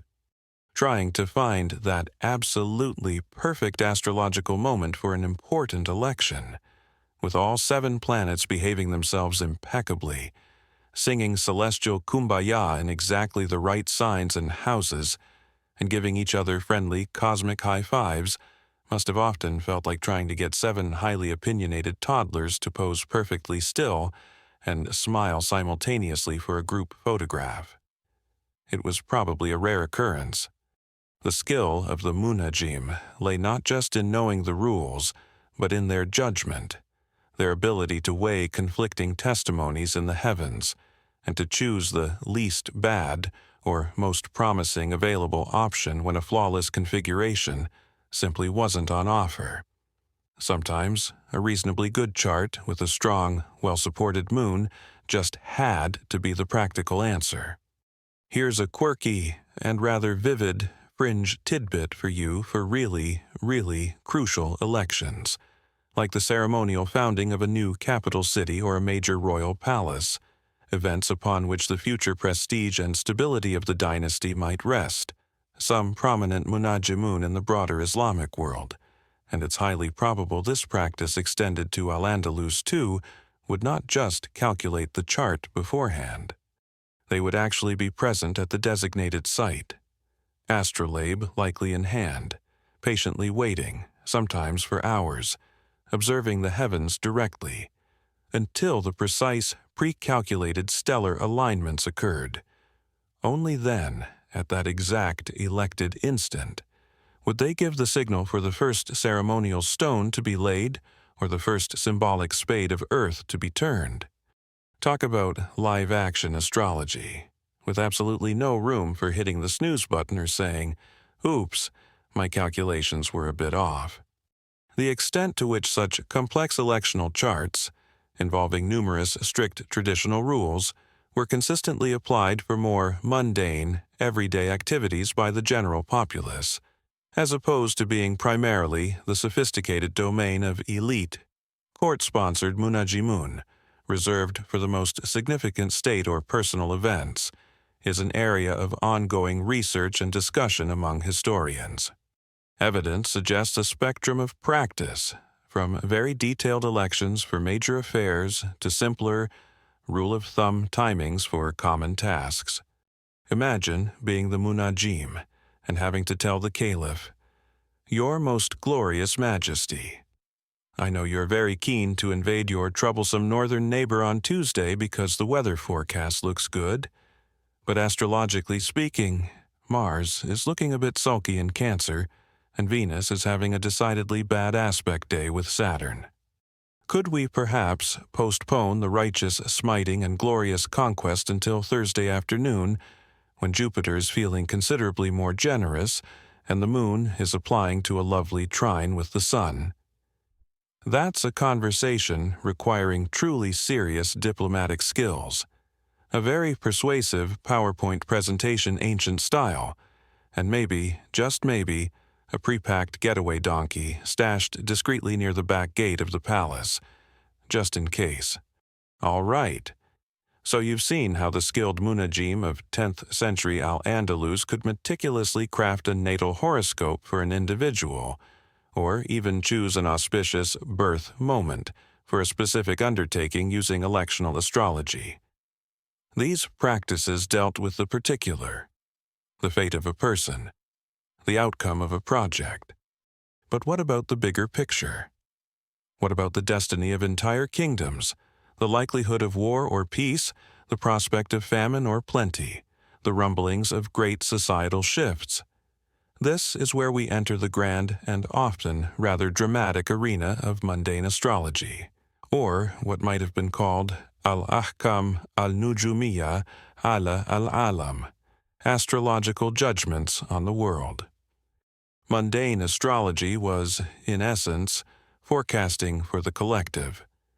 It was of immense importance to rulers like the Caliph of Cordoba, who needed to anticipate and hopefully prepare for or even mitigate large-scale events that could affect the stability and prosperity of the entire realm. If natal astrology was a finely detailed portrait, and electional astrology was like choosing the perfect lighting for a single important scene, then mundane astrology was the epic, widescreen cinematic overview of the entire historical drama. The munajim predicting these sweeping events was like being a combination of chief meteorologist, top political pundit, and leading economic advisor all rolled into one highly learned individual. But if your forecast was spectacularly wrong, instead of just getting a flood of angry comments on your social media feed, you might get an actual, very displeased caliph and possibly his entire armed guard at your study door. Talk about a high-pressure gig. Definitely more stressful than just trying to predict if it'll rain on your meticulously planned royal picnic. So, what were the key celestial indicators these Andalusi astrologers looked to when trying to read the fate of nations? One of the most significant, and certainly one that generated a great deal of scholarly attention and sometimes public anxiety, was the Great Conjunction. This specifically referred to the periodic conjunctions, the meeting up in the same degree of the zodiac, of the two slowest moving and outermost known planets, ponderous Saturn and expansive Jupiter. These two giants met roughly every 20 years. But what was considered even more momentous was when their conjunctions shifted from one elemental triplicity fiery, earthy, airy, or watery signs to another, which happened approximately every 240 years, and a full cycle, returning to the original element, took around 960 years, a Jupiter-Saturn conjunction, especially one marking a shift into a new triplicity, was like the universe hitting a major system update button for human history. Everyone, from rulers to common folk if they caught wind of the astrologers' pronouncements, would hold their breath, hoping the download wouldn't completely crash their current civilization or introduce too many terrible new trends in pointy footwear. These conjunctions were seen as powerful signifiers of major dynastic changes, the rise and fall of empires, significant religious developments, and profound long-term societal transformations. The Munajim would cast a precise astrological chart for the exact moment of the conjunction, set for the capital city like Cordoba, and then meticulously analyze it for clues about the coming decades or even centuries.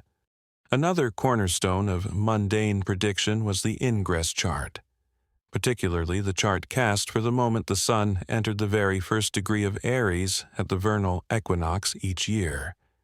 This was known as the Tahwul Sin al-Alam, revolution of the years of the world, and it marked the astrological new year. The chart for this Aries ingress, calculated for the capital, was believed to set the general tone and indicate the major themes for the entire kingdom for the upcoming year. Will the harvest be good? Is there a risk of rebellion? Will the caliph enjoy good health and victorious campaigns? The Aries ingress chart was scrutinized for answers. Sometimes, astrologers would also cast charts for the sun's ingress into the other cardinal signs: Cancer summer solstice, Libra autumnal equinox, and Capricorn winter solstice, to get more detailed quarterly forecasts. Then there were eclipses, both solar kusufat and lunar kusufat. Eclipses have, throughout history and across cultures, been viewed with a certain amount of awe and trepidation, and 10th century Al-Andalus was no exception. They were generally seen as powerful omens, often indicating stress, disruption, or the fall of important personages. The sign of the zodiac in which the eclipse occurred, and the house it fell into within a kingdom's foundational chart or the current year's ingress chart, were considered critically important. Its visibility from a particular region was also thought to intensify its effect there. The nature of the planet ruling the sign of the eclipse would further color its meaning. Some particularly meticulous, mundane astrologers in the medieval Islamic world, and this practice likely extended to Al-Andalus, apparently kept detailed eclipse diaries. They wouldn't just note the astronomical details of each solar and lunar eclipse, but would also diligently try to correlate them with subsequent significant historical events, sometimes looking back years or even decades later, to refine their predictive models and better understand the celestial cause and effect. It's like they were ancient data scientists, meticulously searching for patterns in perceived celestial chaos, but with far more dramatic public pronouncements if they thought they'd found a truly significant correlation. Comets al-Mudhanabat, meaning the tailed ones, and even spectacular meteors were also closely watched. Unlike the predictable movements of the planets, comets appeared erratically, and their often dramatic appearance, a fiery star with a streaming tail, almost invariably led them to be interpreted as harbingers of significant and usually unsettling events: the death of rulers, the outbreak of wars, devastating plagues, or widespread famines. Comets showing up unannounced in the celestial VIP section were basically the ultimate cosmic photobombers, always signaling that some serious drama was about to unfold. Oh, your kingdom was having a nice, peaceful, and prosperous millennium. So, sorry to interrupt, but here, have a fiery harbinger of impending doom. No need to thank me. The universe, probably, via its cometary messaging service. The comet's color, the length and direction of its tail, the constellation it appeared in, all these details would be carefully noted and factored into the interpretation. Finally, if the birth chart of a city its foundational moment, if known or able to be reliably calculated, or the coronation chart of a ruler was available, these could be used much like an individual's natal chart. The Munajim could track the transits of planets over sensitive points in these foundational charts, or use other predictive techniques like solar returns a chart cast for the moment the sun returns to its exact natal position each year, to forecast the ongoing fortunes and challenges for that city or that particular reign. A mainstream historical fact is that mundane astrology, particularly the highly sophisticated interpretation of the great conjunctions of Jupiter and Saturn, solar and lunar eclipses, and the annual solar ingress charts, especially the critical Aries ingress, was a well-established and intellectually rigorous branch of astrological practice in 10th century Al-Andalus. Astrologers and astronomers like Mashallah ibn Athari, though he was earlier, his influential works were foundational and widely studied, and Abu Ma'shar al-Balkhi, whose texts on great conjunctions and mundane astrology were exceptionally vital in Al-Andalus and later in Europe, extensively developed and systematized theories on how these major celestial events signified critical political shifts, natural disasters, religious movements, and the general fortunes of entire kingdoms and civilizations. The precise methodology and the relative weight given by different Andalusi astrologers to these various mundane techniques, for instance, how a particularly challenging eclipse prediction might be seen to modify or override a generally more favorable forecast derived from a recent great conjunction or a positive Aries ingress chart, is still a complex area of study for historians. Surviving texts often present the theories and rules in great detail, but they don't always lay out the full, nuanced synthesis process that a practicing munajim would have undertaken for specific historical situations, balancing these sometimes conflicting celestial testimonies.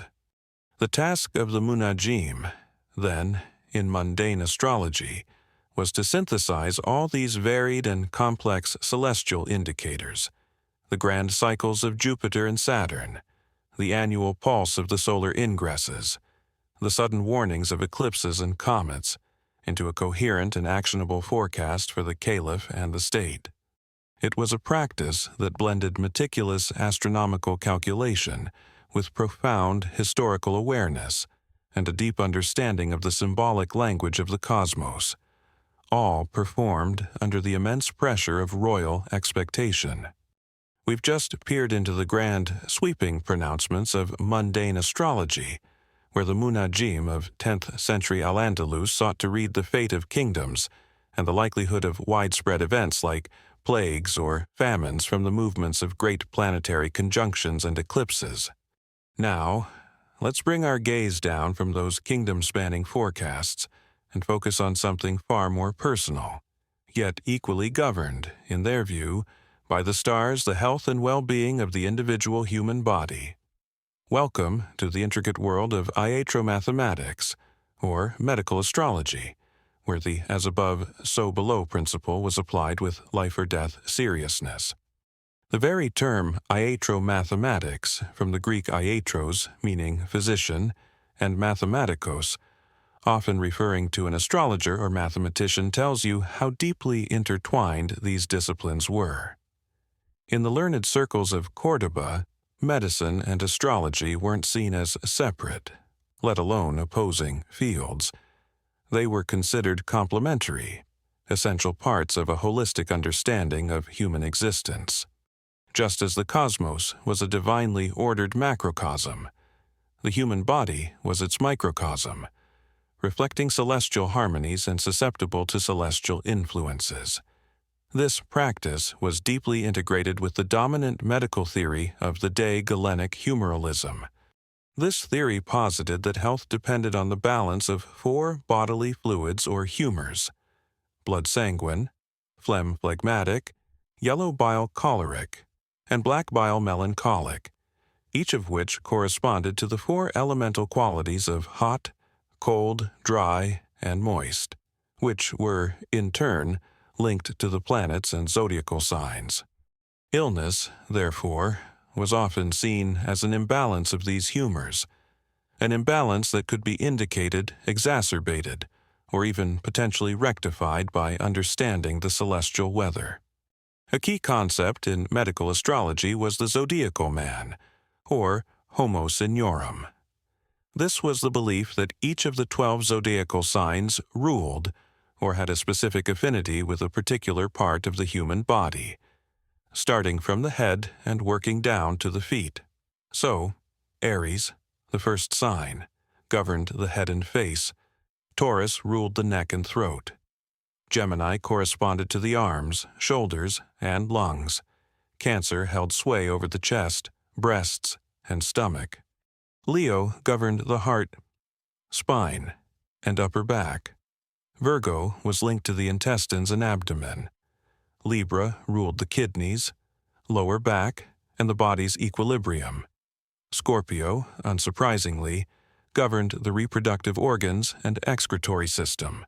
Sagittarius held dominion over the hips and thighs. Capricorn ruled the knees and skeletal system. Aquarius governed the shins and ankles.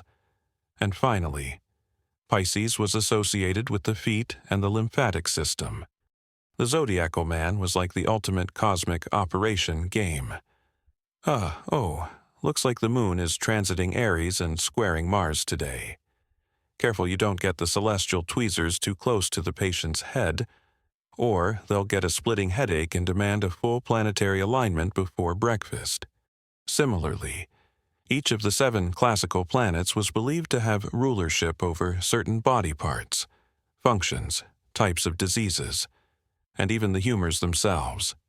Saturn, being cold and dry, was associated with bones, teeth, the spleen, joints, chronic conditions, melancholy black bile, and diseases of old age. Jupiter, warm and moist, governed the liver, lungs, arteries, growth, and was generally seen as promoting health. Mars, hot and dry, ruled the head along with Aries, the gallbladder, muscles, fevers, inflammations, acute illnesses, and injuries from iron or fire. The sun, hot and dry, was vital for the heart, overall vitality, and vision, Venus, typically warm and moist, influenced the kidneys, throat, reproductive system, and veins, promoting harmony and pleasure. Mercury, adaptable, governed the nervous system, lungs, speech, hands, and intellect. And the moon, cold and moist, was linked to the stomach, brain, bodily fluids, female reproductive cycle, and conditions that fluctuated or were cyclical. So, how did an Andalusi physician-astrologer, Armuna Jim with a medical bag, use this knowledge for diagnosis? They wouldn't just rely on taking your pulse and looking at your tongue. Though those were standard medical practices, they would very likely cast a decumbiture chart. This was a horoscope drawn up for the precise moment a person took to their bed with an illness, or sometimes for the moment the physician was first consulted about the ailment. The ascendant of this decumbiture chart, its ruling planet, the position and condition of the moon, and the planets occupying or aspecting the 6th house, the house of sickness, and the 8th house, the house of death, were all meticulously analyzed to understand the nature of the illness, its likely severity, its duration, and the prognosis. Imagine going to the doctor in 10th century Cordoba with a bit of a cough. So, you have a sniffle. You say, "Excellent." Could you perhaps recall for me the exact second, to the best of your ability, that you first felt that telltale tickle in your esteemed throat? I need to cast its horoscope. No, no, the Sniffles horoscope, not yours. Well, yours too, eventually, if this persists. But first, the Sniffles nativity.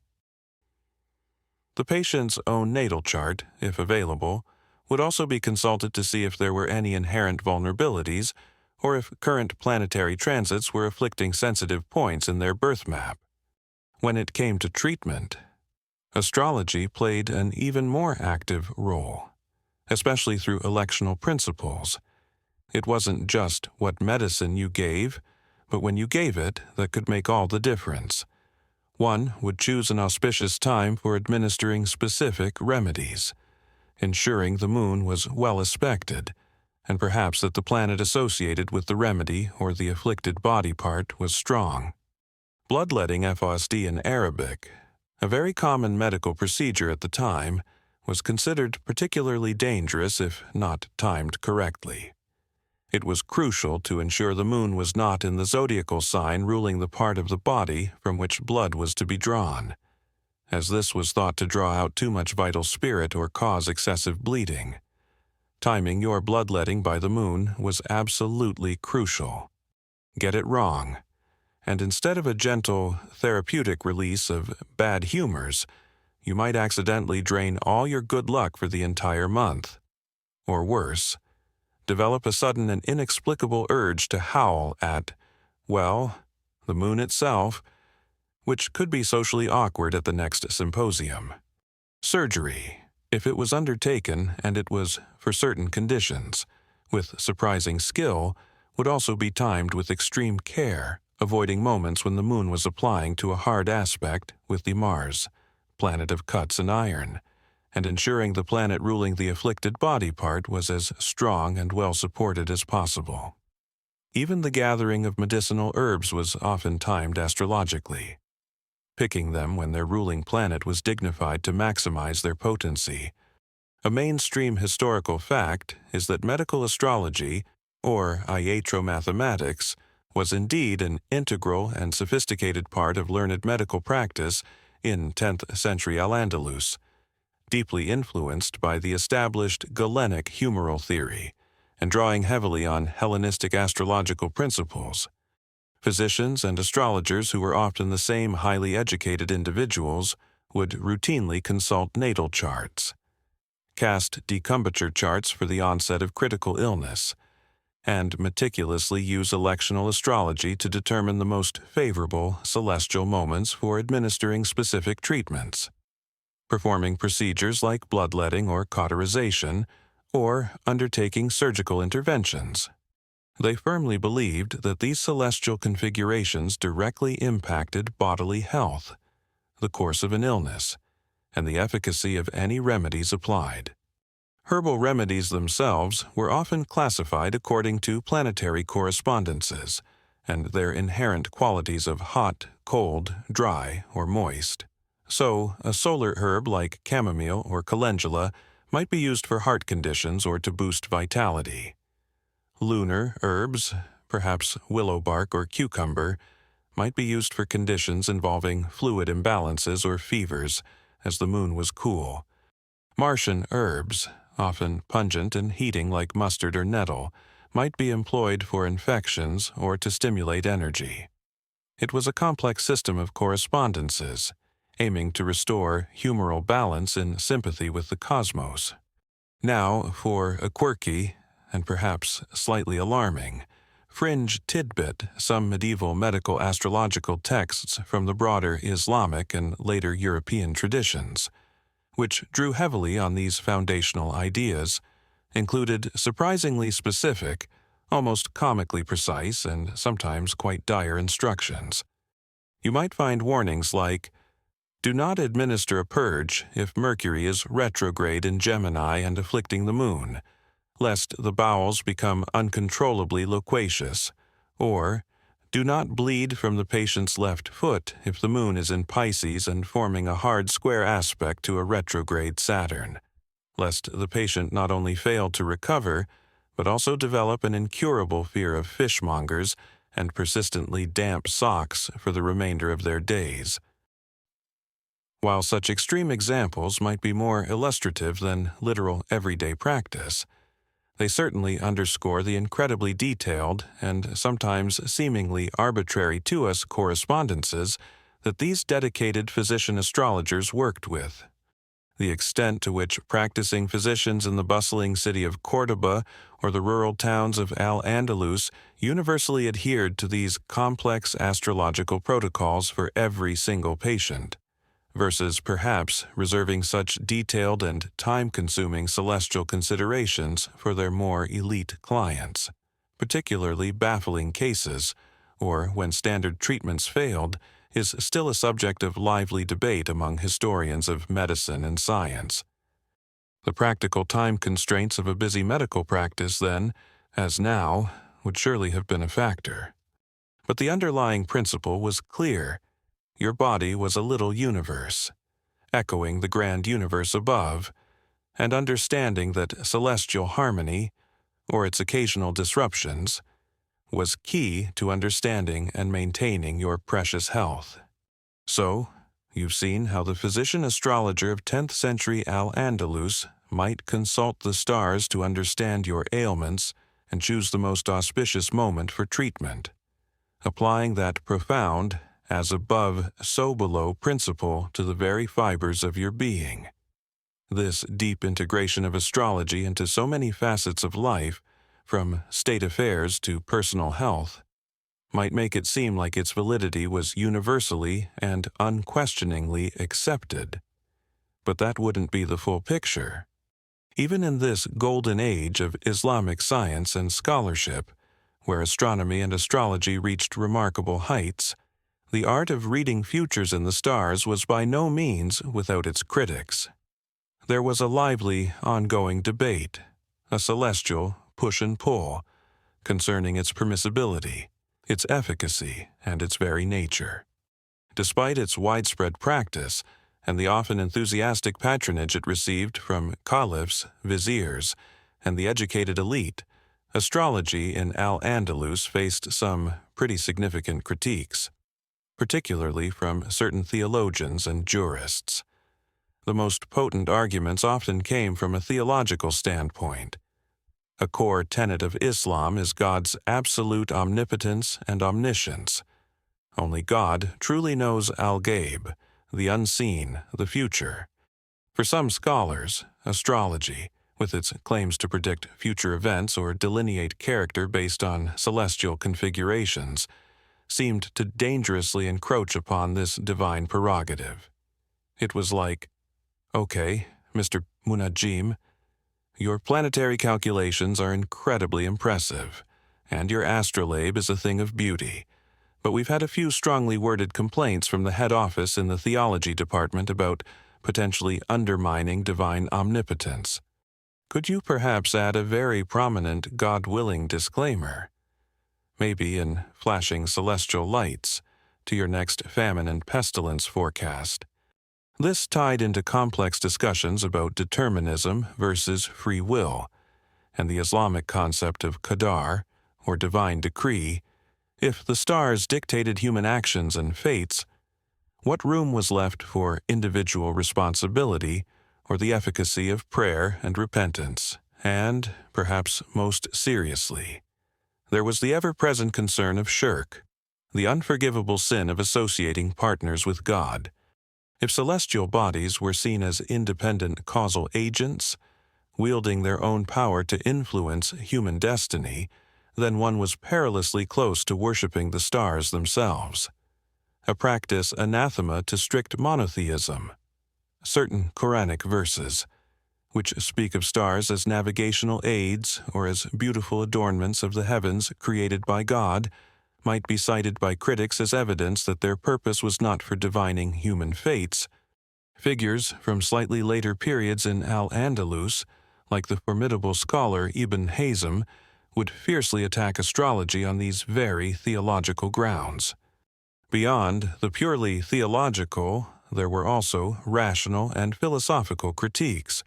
Some thinkers, grounded in Aristotelian logic or a more empirical approach to science, questioned the lack of consistent, verifiable proof for many astrological claims, predictions, even by the most skilled munajimun, sometimes failed spectacularly. What then? Was it a miscalculation, a misinterpretation, or a fundamental flaw in the system itself? The proposed mechanism of celestial influence. How exactly do these incredibly distant stars and planets physically affect individual human beings, or the course of terrestrial events? The concept of cosmic sympathy, or correspondence, wasn't universally convincing to all sharp intellects, and some critics pointed to what they saw as the arbitrariness of certain astrological rules and interpretations. Why should Mars in Aries always mean X, while Venus in Pisces always means Y? Social and ethical concerns also fueled the critiques. There was a very real fear of charlatanry, unskilled or deliberately deceitful individuals posing as astrologers to exploit the credulous and fearful for monetary gain.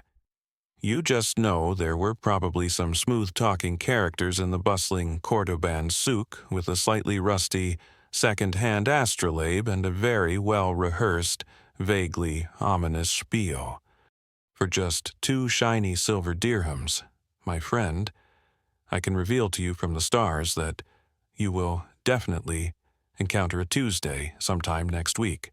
Remarkable? No. That'll be 2 dirhams. Please, buyer beware. Even in the sophisticated 10th century. There was also the potential for astrological predictions to be used for political manipulation, to incite unrest, or to unduly influence rulers in ways that might not serve the common good. And some worried that an over-reliance on astrology could induce a kind of fatalism or unnecessary anxiety in the populace, leading people to resign themselves to negative predictions or become paralyzed by celestial omens. Faced with such critiques, the Munajimun and their supporters had their defenses, and these were often quite sophisticated. The most common and a mainstream historical fact is that prominent astrologers in Al-Andalus and the wider Islamic world often defended their art by carefully emphasizing that celestial bodies were merely signs or secondary causes operating entirely under God's ultimate will and within His grand design. They argued that they were not claiming the stars caused events independently, but rather that God, in His wisdom, had created the heavens as a kind of cosmic clock or calendar, providing indicators that knowledgeable individuals could interpret, much like a skilled physician interprets physical symptoms to understand an illness. This framed astrology less as fortune-telling and more as a branch of natural philosophy, a way of understanding God's Sunnah custom or way in His creation. Proponents would also point to what they perceived as empirical evidence, historical correlations between celestial events and earthly happenings, and the accumulated wisdom of ancient authorities like Ptolemy, or semi-mythical sages like Hermes Trismegistus, whose writings lent astrology an air of profound antiquity and authority. They would highlight the practical utility of their art, its undeniable benefits in medicine, hydromathematics. As we saw, in agriculture for timing planting and harvesting according to lunar phases and seasons, in navigation using stars to find direction, and in electional astrology for choosing auspicious times for important endeavors. Look, they might argue, it clearly works in practice, so it must have some validity. Some astrologers also tried to draw a distinction between what they considered permissible or scientific astrology, based on rigorous mathematical calculation and careful observation of natural phenomena, and what they might deem superstitious or overly deterministic forms of divination. For instance, natural astrology, which involved predicting weather patterns, the changing of seasons, or even agricultural yields based on celestial cycles, was often seen as far less problematic from a theological perspective than judicial astrology, which dealt with predicting specific human events and individual fates, and, crucially, the consistent patronage of the caliphs, viziers, and other powerful members of the Andalusi elite provided a very significant shield and a powerful source of validation for astrological practice. If the ruler himself consulted astrologers and found their advice useful for matters of state, it made it much harder for critics to completely dismiss or suppress the art. Here's a quirky and rather clever fringe tidbit some particularly sharp theological critics of astrology in the medieval Islamic world would sometimes engage in a form of intellectual sparring by creating anti-horoscopes or deliberately satirical astrological predictions for well-known, practicing astrologers themselves. These mock forecasts would be designed to publicly fail in a humorous or pointed way, all to demonstrate the supposed folly, contradictions, and inherent unreliability of the entire astrological enterprise. It was the academic equivalent of a well-researched diss track, but with more planetary tables and slightly fewer sick burns, probably. The actual day-to-day impact of these theological and philosophical critiques on the widespread practice and popular acceptance of astrology in the vibrant society of 10th century Al-Andalus remains a nuanced area of scholarly discussion. It's particularly debated how much these high-level intellectual debates actually filtered down to, or indeed affected, the beliefs and practices of different levels of society beyond the highly educated scholarly elite who were reading the complex treatises. Astrology in Al-Andalus, then, was like that one incredibly fascinating, sometimes controversial, but always intriguing guest who always gets invited to the grand intellectual dinner party. Some people might roll their eyes when it speaks, others might whisper darkly about its implications, but almost everyone, if they're being honest, secretly wants to know what it has to say about their upcoming week, or the fate of the kingdom. And even now, as we sit here on May 16, 2025, reflecting on these ancient debates, it's clear that the fundamental questions about fate, free will, and our connection to the cosmos haven't entirely faded away. Have they? We've navigated the sometimes turbulent waters of intellectual debate surrounding astrology in 10th century Al-Andalus, hearing the critiques of theologians and the reasoned defenses of the Munajimun. Despite the controversies, one of the key arguments for the utility of astrology, and certainly one of its most tangible and fascinating applications, lay in its power not just to predict or understand, but to actively draw down and harness specific celestial energies for practical purposes. This is where we enter the captivating realm of celestial talismans, or talismat tosmat in Arabic. A celestial talisman wasn't just a generic lucky charm you picked up at the souk hoping for the best. Oh no, this was a far more sophisticated endeavor, a piece of applied astrological magic, a deliberate attempt to create a physical object that would act as a vessel, a magnet, or a focal point for a specific, carefully chosen celestial influence. The underlying theory, once again, hinges on that profound principle of as above, so below, and the ancient belief in sympathies and correspondences, just as the human body was a microcosm reflecting the macrocosm. So too were specific earthly materials, metals, gemstones, herbs, even certain images and symbols, believed to resonate in sympathy with particular planets, stars, or zodiacal signs. The goal of talismanic magic was to capture a particularly auspicious celestial configuration, a moment when the desired planetary energies were potent and harmoniously aligned, and to fix or seal that energy into a specially prepared material object. This object then, in theory, would continue to radiate that specific influence for its owner or wearer. Some esoteric traditions even linked these planetary energies to specific ruhaniyat, or spiritual intelligences, those planetary spirits or angels we touched upon earlier. And the talisman could be seen as a way to gain their favor or draw upon their specific virtues. The absolute, non-negotiable key to creating an effective celestial talisman was timing. This is where electional astrology, the art of choosing auspicious moments, which we explored previously, becomes absolutely paramount. You couldn't just decide to whip up a talisman for wealth on a whim. The munajim, or the skilled practitioner, would have to perform meticulous calculations to find the precise astrological window when the planet governing the desired outcome, say, Jupiter for wealth and expansion, or Venus for love and harmony, was incredibly strong and well placed. This meant ensuring the planet was in a sign where it had dignity, its domicile or exaltation, ideally in a powerful angular house of the electional chart like the ascendant or midheaven, free from affliction by malefic planets like Saturn or Mars, and receiving helpful aspects from benefic planets. The moon, our swift celestial messenger, also needed to be in excellent condition, waxing for growth, fast in motion, and making positive applying aspects.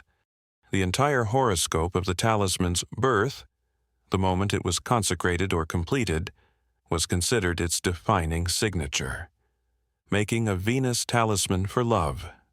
For example, you had to catch Venus when she was in a decidedly good mood, in a congenial sign like Taurus or Libra, well aspected by Jupiter perhaps, and definitely not in a cosmic shouting match, a square, or opposition with fiery Mars or grumpy old Saturn. It's like trying to schedule the perfect, most romantic first date imaginable, but with actual cosmic bodies and significantly higher stakes than just an awkward silence over dinner. The materials used were chosen with equal care, based on these ancient systems of correspondence. Each of the 7 classical planets was believed to rule over specific metals. Gold for the sun, perfect for talismans aimed at royalty. Vitality, success, and honor. Silver for the moon, used for matters of emotion. Protection, especially for travelers or at night. Dreams, and general well-being. Iron for Mars, ideal for talismans granting courage, protection from enemies, success in conflict, or overcoming obstacles. Copper for Venus, the go-to for attracting love, beauty, harmony, artistic success, and friendship. Tin for Jupiter, though some traditions also linked Jupiter to other metals or electrum, sought for talismans bringing wealth, wisdom, good fortune, and general expansion.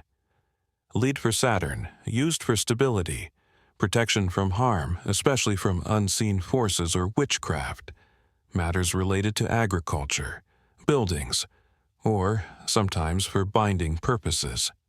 And Quicksilver Mercury, or often alloys like electrum for Mercury, to enhance intellect, communication, success in trade, learning, or skillful endeavors.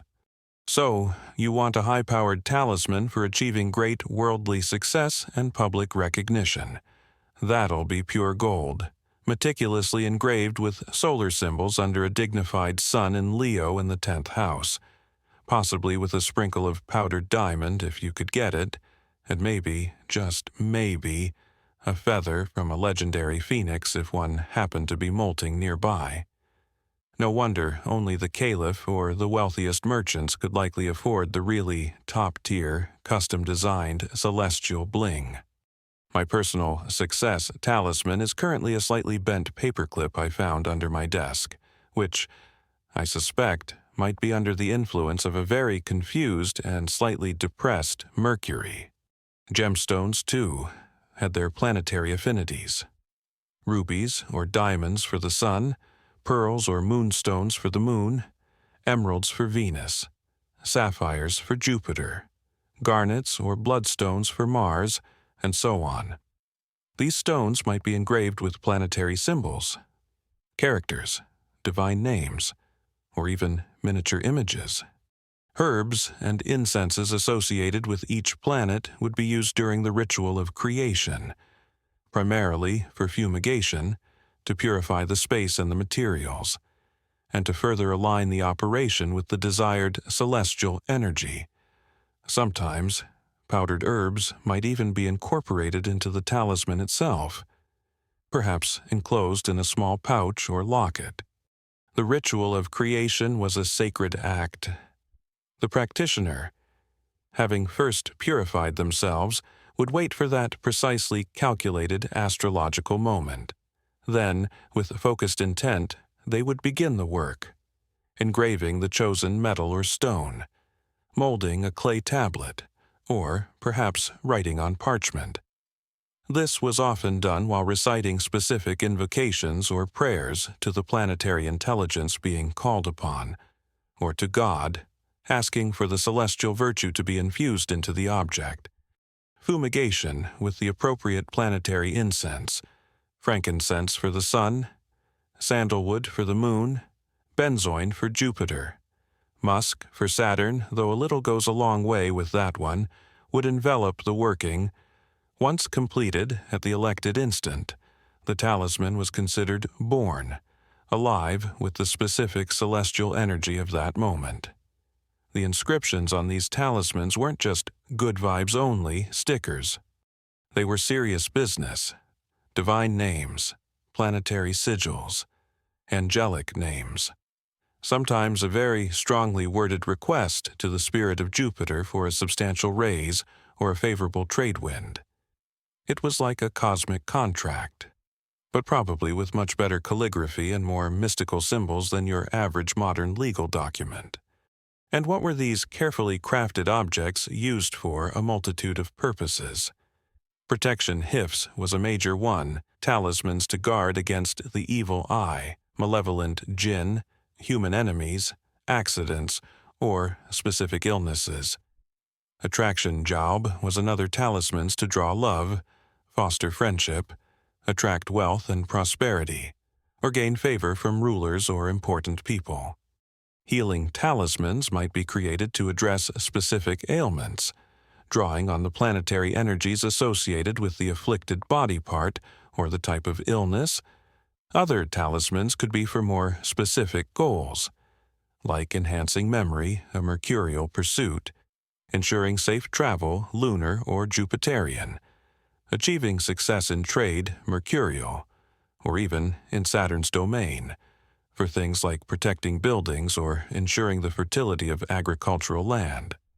These talismans would then be worn on the body, often around the neck or as a ring, hung in homes or places of business, or sometimes even buried in specific locations to exert their influence.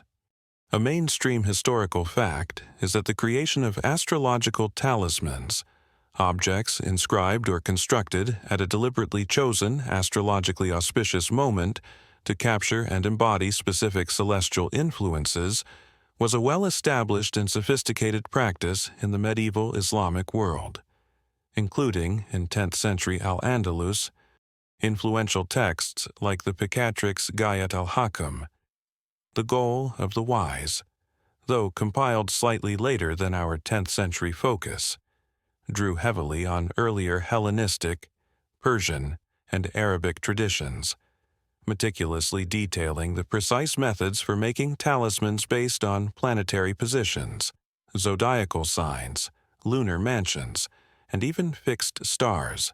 These were intended for an incredibly wide range of purposes, from personal protection and healing to achieving wealth and influencing others. Here's a quirky and rather elaborate fringe tidbit for you. Some of these incredibly intricate and probably eye-wateringly expensive to commission talismans were said to involve not just the energy of a single planet, but a whole celestial team of them, all working in concert. This would require multiple, nested electional calculations of mind-boggling complexity to ensure each planetary influence was captured at its peak and harmoniously integrated with the others. Imagine trying to create a board of directors talisman for your new olive oil export business, where you desperately try to get the beneficent sun-lucky Jupiter and charming Venus all to agree on blessing your venture with success.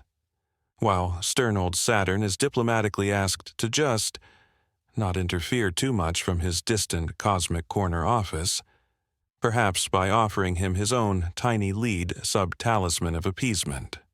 The extent to which the highly complex talismanic procedures described in elite magical texts like the Picatrix were actually accessible to or commonly practiced by individuals outside of highly specialized scholarly, courtly, or perhaps even royally funded munajiman circles in Al-Andalus, versus simpler folk practices of using naturally lucky stones, common herbs, or very basic planetary correspondences, is a continuing area of investigation for historians of magic and popular belief in this fascinating period. But the desire to hold a piece of the heavens, a fragment of celestial power, in one's own hand, was clearly a potent one.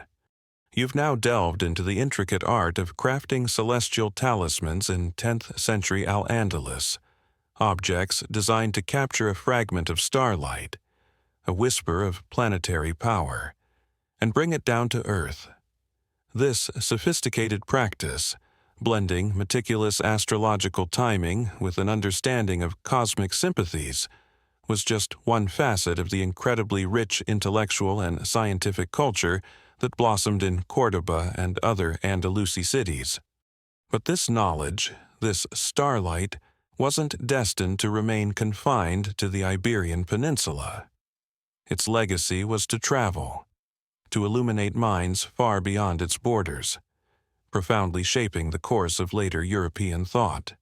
Remember that vibrant, lamp-lit Cordoba we first stepped into, a city of libraries, scholars, and bustling intellectual exchange in the 10th century, while much of Europe was navigating what are sometimes called the Dark Ages, though that term is debated and often overly simplistic. Al-Andalus was a veritable beacon of learning. It hadn't just preserved vast amounts of classical Greek knowledge that had been lost or was inaccessible to the Latin West. Scholars there had actively engaged with it, critiqued it, synthesized it with Persian and Indian traditions, and made their own groundbreaking advancements, particularly in fields like mathematics, medicine, astronomy, and yes, astrology.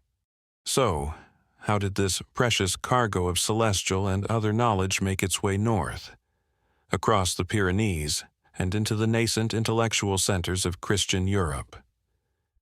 It wasn't usually a case of some kindly munajim just packing up his astrolabes and zigis and going on a European lecture tour. The transmission was a more complex, gradual process, occurring through various channels. There was, of course, direct contact through trade, diplomatic missions, and the movement of individuals, Mozarabs, Christians living under Muslim rule in Iberia, who might travel north, or European scholars who journeyed south, drawn by the reputation of Andalusi learning. But one of the most significant and ultimately transformative channels was the translation movement. This wasn't a single organized project, but rather a widespread, centuries-long effort, primarily peaking in the 12th and 13th centuries, to translate the vast corpus of scholarly works from Arabic into Latin. While we're focusing on 10th century Al-Andalus, the texts and knowledge generated and preserved there during its golden age were precisely what these later translators were so eager to get their hands on. As the Christian kingdoms of northern Iberia slowly expanded south during the Reconquista, cities that had been major centers of Islamic learning, like Toledo reconquered in 1085, fell under Christian rule. Suddenly, European scholars had access to incredible libraries filled with Arabic manuscripts, and often to local Jewish and Mozarab scholars who were bilingual or trilingual Arabic, Hebrew, Castilian, Latin, and could assist in the monumental task of translation. Toledo, in particular, became a melting pot, a vibrant hub where knowledge flowed across cultural and religious boundaries. Imagine these dedicated European scholars, Figures like Gerard of Cremona, Plato of Tivoli, Adelard of Bath, Hermann of Carinthia.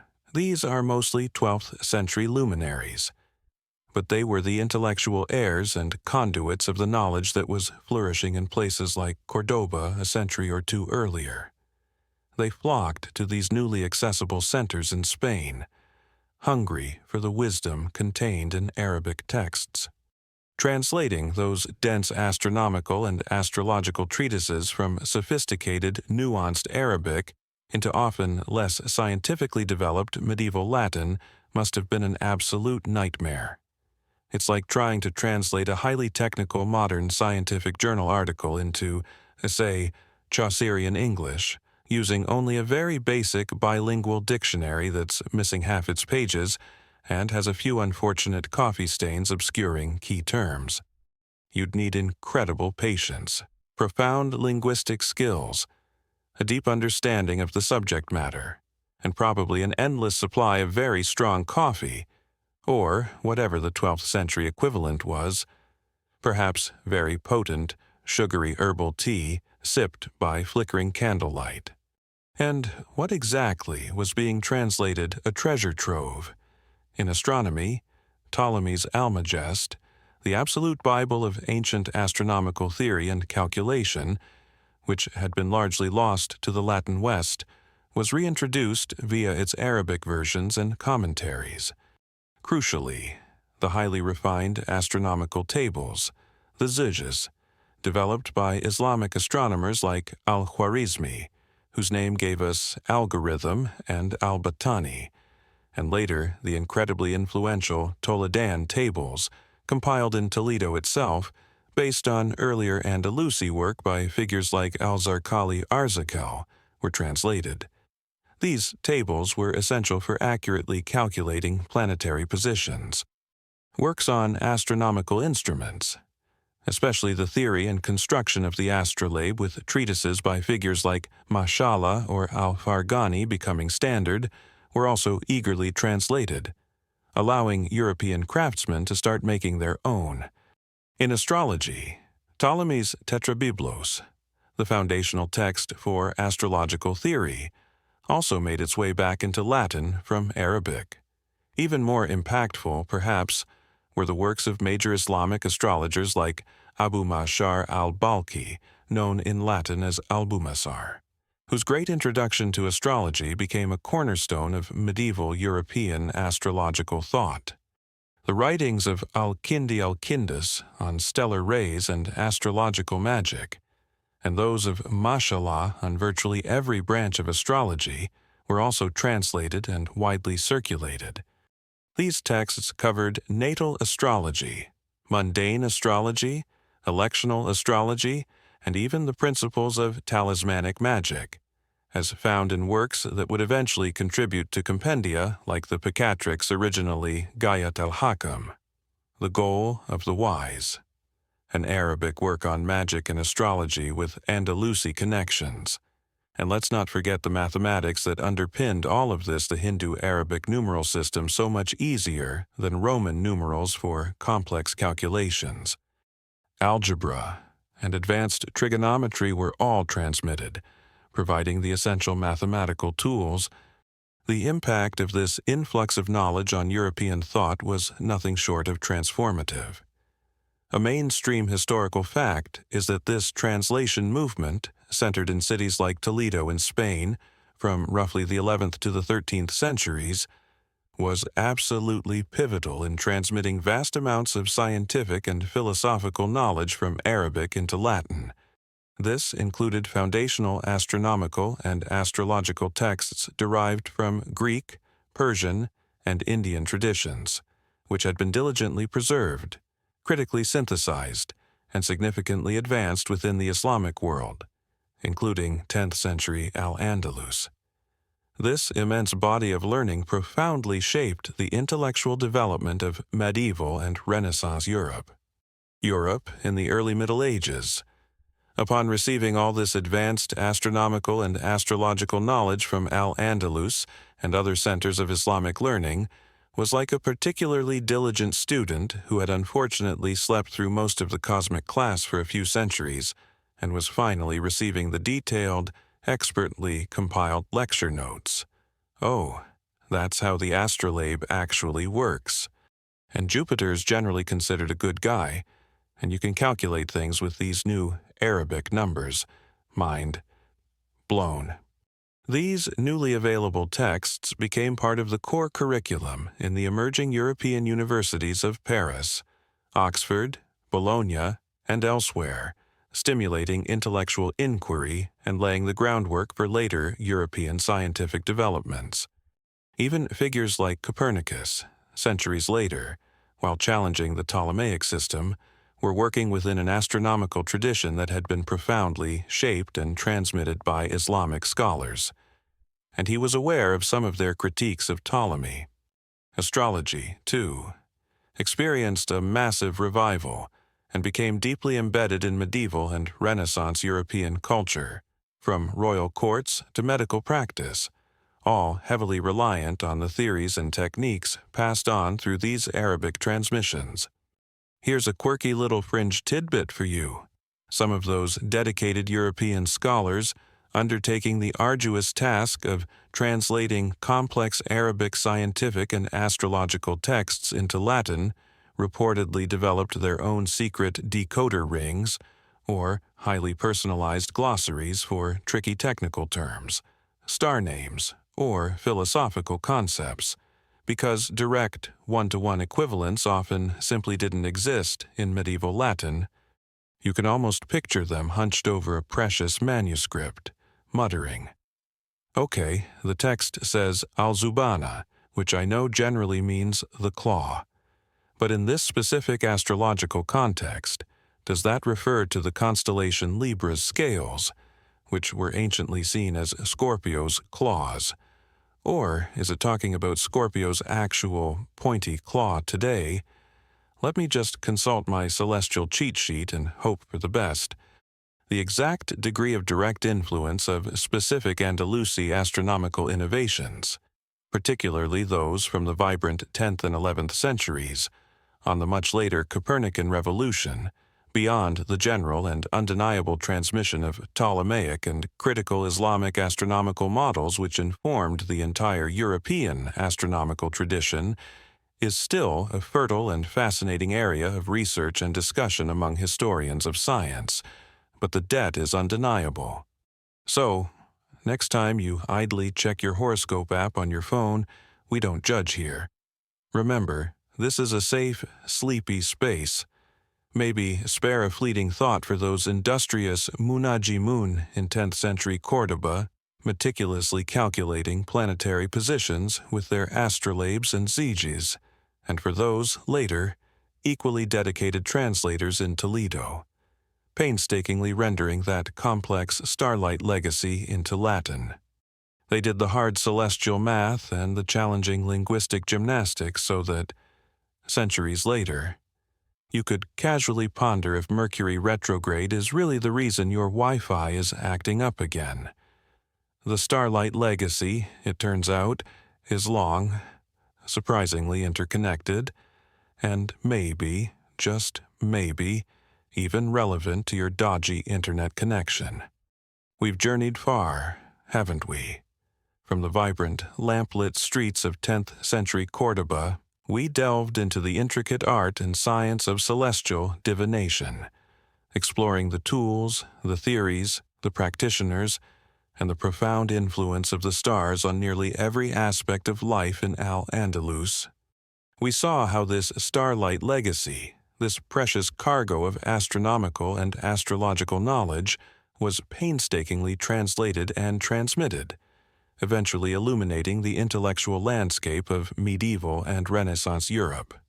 As our own journey through this specific chapter of history draws to a close, it feels fitting to look up one last time, not just at the imagined stars of Al-Andalus, but at the enduring human desire that drove those ancient Munajimun to scan the heavens, the timeless quest to find meaning, order, and guidance in the silent, glittering tapestry above. The phrase fading constellations might seem a bit melancholic, perhaps suggesting a decline. And in one sense, astrology, as it was practiced in 10th century Al-Andalus, as a respected mainstream science intertwined with astronomy, medicine, and statecraft, did indeed see its universal academic acceptance wane over subsequent centuries, particularly in the West. A mainstream historical fact is that the decline of astrology as a dominant, universally accepted mainstream science in Western thought began significantly during the Age of Enlightenment in the 17th and 18th centuries. This period saw the ascendance of mechanistic science, Newtonian physics, and a far greater emphasis on empirical verification and observable material causes, which pushed astrological explanations to the periphery of legitimate scientific inquiry. Yet, as our human fascination with the stars, our deep-seated impulse to look up and wonder about our connection to that vast cosmos truly faded, I think not.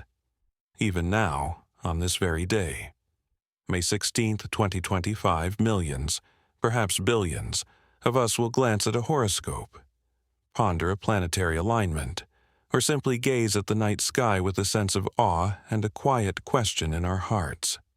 The forms may change, the intellectual frameworks may shift, but that fundamental human urge to connect with something larger than ourselves, to find patterns and meaning in the grand cosmic dance, seems remarkably persistent. Humans have been craning their necks at the night sky for millennia, probably since the very first cave person stubbed their toe painfully in the pitch dark and thought, "There has to be a celestial reason, some malevolent star perhaps, for this much sudden ouch and my throbbing big toe. What did we, and what do we still, seek in the stars?" In 10th century Al-Andalus, as we saw, it was a rich tapestry of desires. There was the search for order in a world that, for all its sophistication, could still feel chaotic and unpredictable. The regular, mathematically predictable cycles of the planets and stars offered a comforting vision of a divinely intelligent, harmoniously structured universe, where everything had its place and its purpose, all according to God's grand design. From this perceived order came the hope of guidance. If the as above, so below principle held true, then understanding celestial patterns could offer vital clues for navigating life's challenges: when to act, when to wait, how to understand one's own nature or the nature of others. There was also, undoubtedly, a desire for comfort and connection. The idea that your individual life, your mawlid or birth moment, was imprinted with a unique celestial signature, linking you intimately to the grand cosmic drama, could be profoundly reassuring. It suggested you weren't just an isolated speck, but part of a vast, interconnected web of meaning. And perhaps there was an element of seeking control, or at least the illusion of it, even if a forecast from the Munajim was challenging. The very act of seeking knowledge, of trying to understand the forces at play, could be empowering, allowing for preparation or a more informed response. Astrology, then and now, has often been a companion to that eternal human debate, fate versus free will. Is our path rigidly determined by the stars we're born under, or do they merely incline, offering tendencies that our free will can navigate and shape? This was a question wrestled with by the scholars of Cordoba, and it's one that still makes us ponder. Is it destiny that I ate that entire box of astronomically themed celestial cookies? Or did Mercury in my second house just have a particularly persuasive and eloquent argument for treat yourself today? The specific scientific understanding of the cosmos has, of course, transformed almost beyond recognition since the 10th century. We now know the sun is just one star among billions, that planets are worlds in their own right, and the universe is vastly older and larger than anyone in Al-Andalus could have conceived. Yet, the existential questions, the ones that drove them to develop such intricate systems for reading the heavens, remain remarkably similar. We still grapple with uncertainty. We still seek meaning in our lives.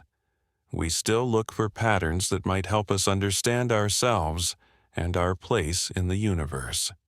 And even if one doesn't subscribe to the predictive claims of traditional astrology, the poetic power of the stars and their associated symbolism endures. The archetypal energies of the planets, Mars as action, Venus as love, Jupiter as expansion, Saturn as structure, continue to provide a rich metaphorical language for understanding human psychology and experience. The beauty and profound mystery of the night sky itself, that direct visual connection to the immensity of space and time, remains a potent source of wonder, inspiration, and humility for us all. Here's a quirky little modern tidbit for you even today. May 16, 2025, if you browse the more esoteric corners of the internet, you can find specialized astrocartography services. These will take your birth chart and map it onto a map of the world, suggesting geographical locations where the energies of your natal planets might be more strongly expressed or experienced if you lived or traveled there.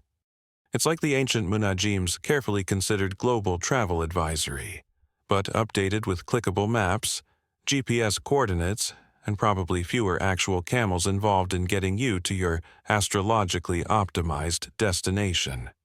The psychological and sociological reasons for the persistent human attraction to astrological systems, even in our highly rationalized and technologically advanced modern societies, continue to be a rich and fascinating area of study and debate among sociologists, psychologists of belief, and cultural historians. What deep human need does it fulfill? Perhaps the constellations as the ancients charted them are fading in terms of their authority as the sole arbiters of scientific truth about the cosmos. But the light from those actual, distant stars, and the human stories, dreams, and intricate systems of meaning that we have woven around them for millennia, continue to travel towards us. The legacy of those Cordoban nights, filled with the scent of orange blossoms and the meticulous calculations of the Munajim, isn't just a historical curiosity. It's a reminder of our enduring human desire to look up, to question, to seek patterns, and to find our own small, precious place within the vast, starlit dance of the universe. Even with supercomputers and giant space telescopes constantly expanding our knowledge, a surprising number of people, on this very May 16, 2025, will still quietly check their horoscope before a big meeting, an important date, or just to see what kind of day the universe might have in store. Just in case, the stars have any last-minute advice on how to handle Brenda from accounting, or whether it's finally a good day to start that novel. And now, as the stars in our story begin to pale with the first hint of a distant dawn, it's time for our own journey to come to a soft and gentle close. The intricate astrolabes are carefully put away. The ancient texts are respectfully closed, and the vibrant hum of 10th century Cordoba fades into the quiet of your own approaching rest. We've walked through moonlit courtyards, peered over the shoulders of dedicated scholars, and felt that timeless human thrill of seeking wisdom in the celestial sphere. The questions they asked of the stars, about fate, about purpose, about the rhythms of life, are questions that still echo within us, in our own ways, under our own night skies. May the beauty of that ancient quest for understanding, and the profound mystery of the cosmos itself, settle gently into your thoughts. May you find a sense of peace in the vastness, and a quiet appreciation for the enduring human spirit that always, always looks up in wonder. Let the soft background hum of your fan, or the quiet sounds of your own night, be your own gentle stars, lulling you into a peaceful and restorative sleep.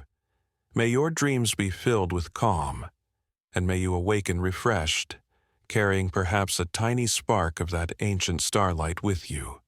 End of script. Sweet dreams.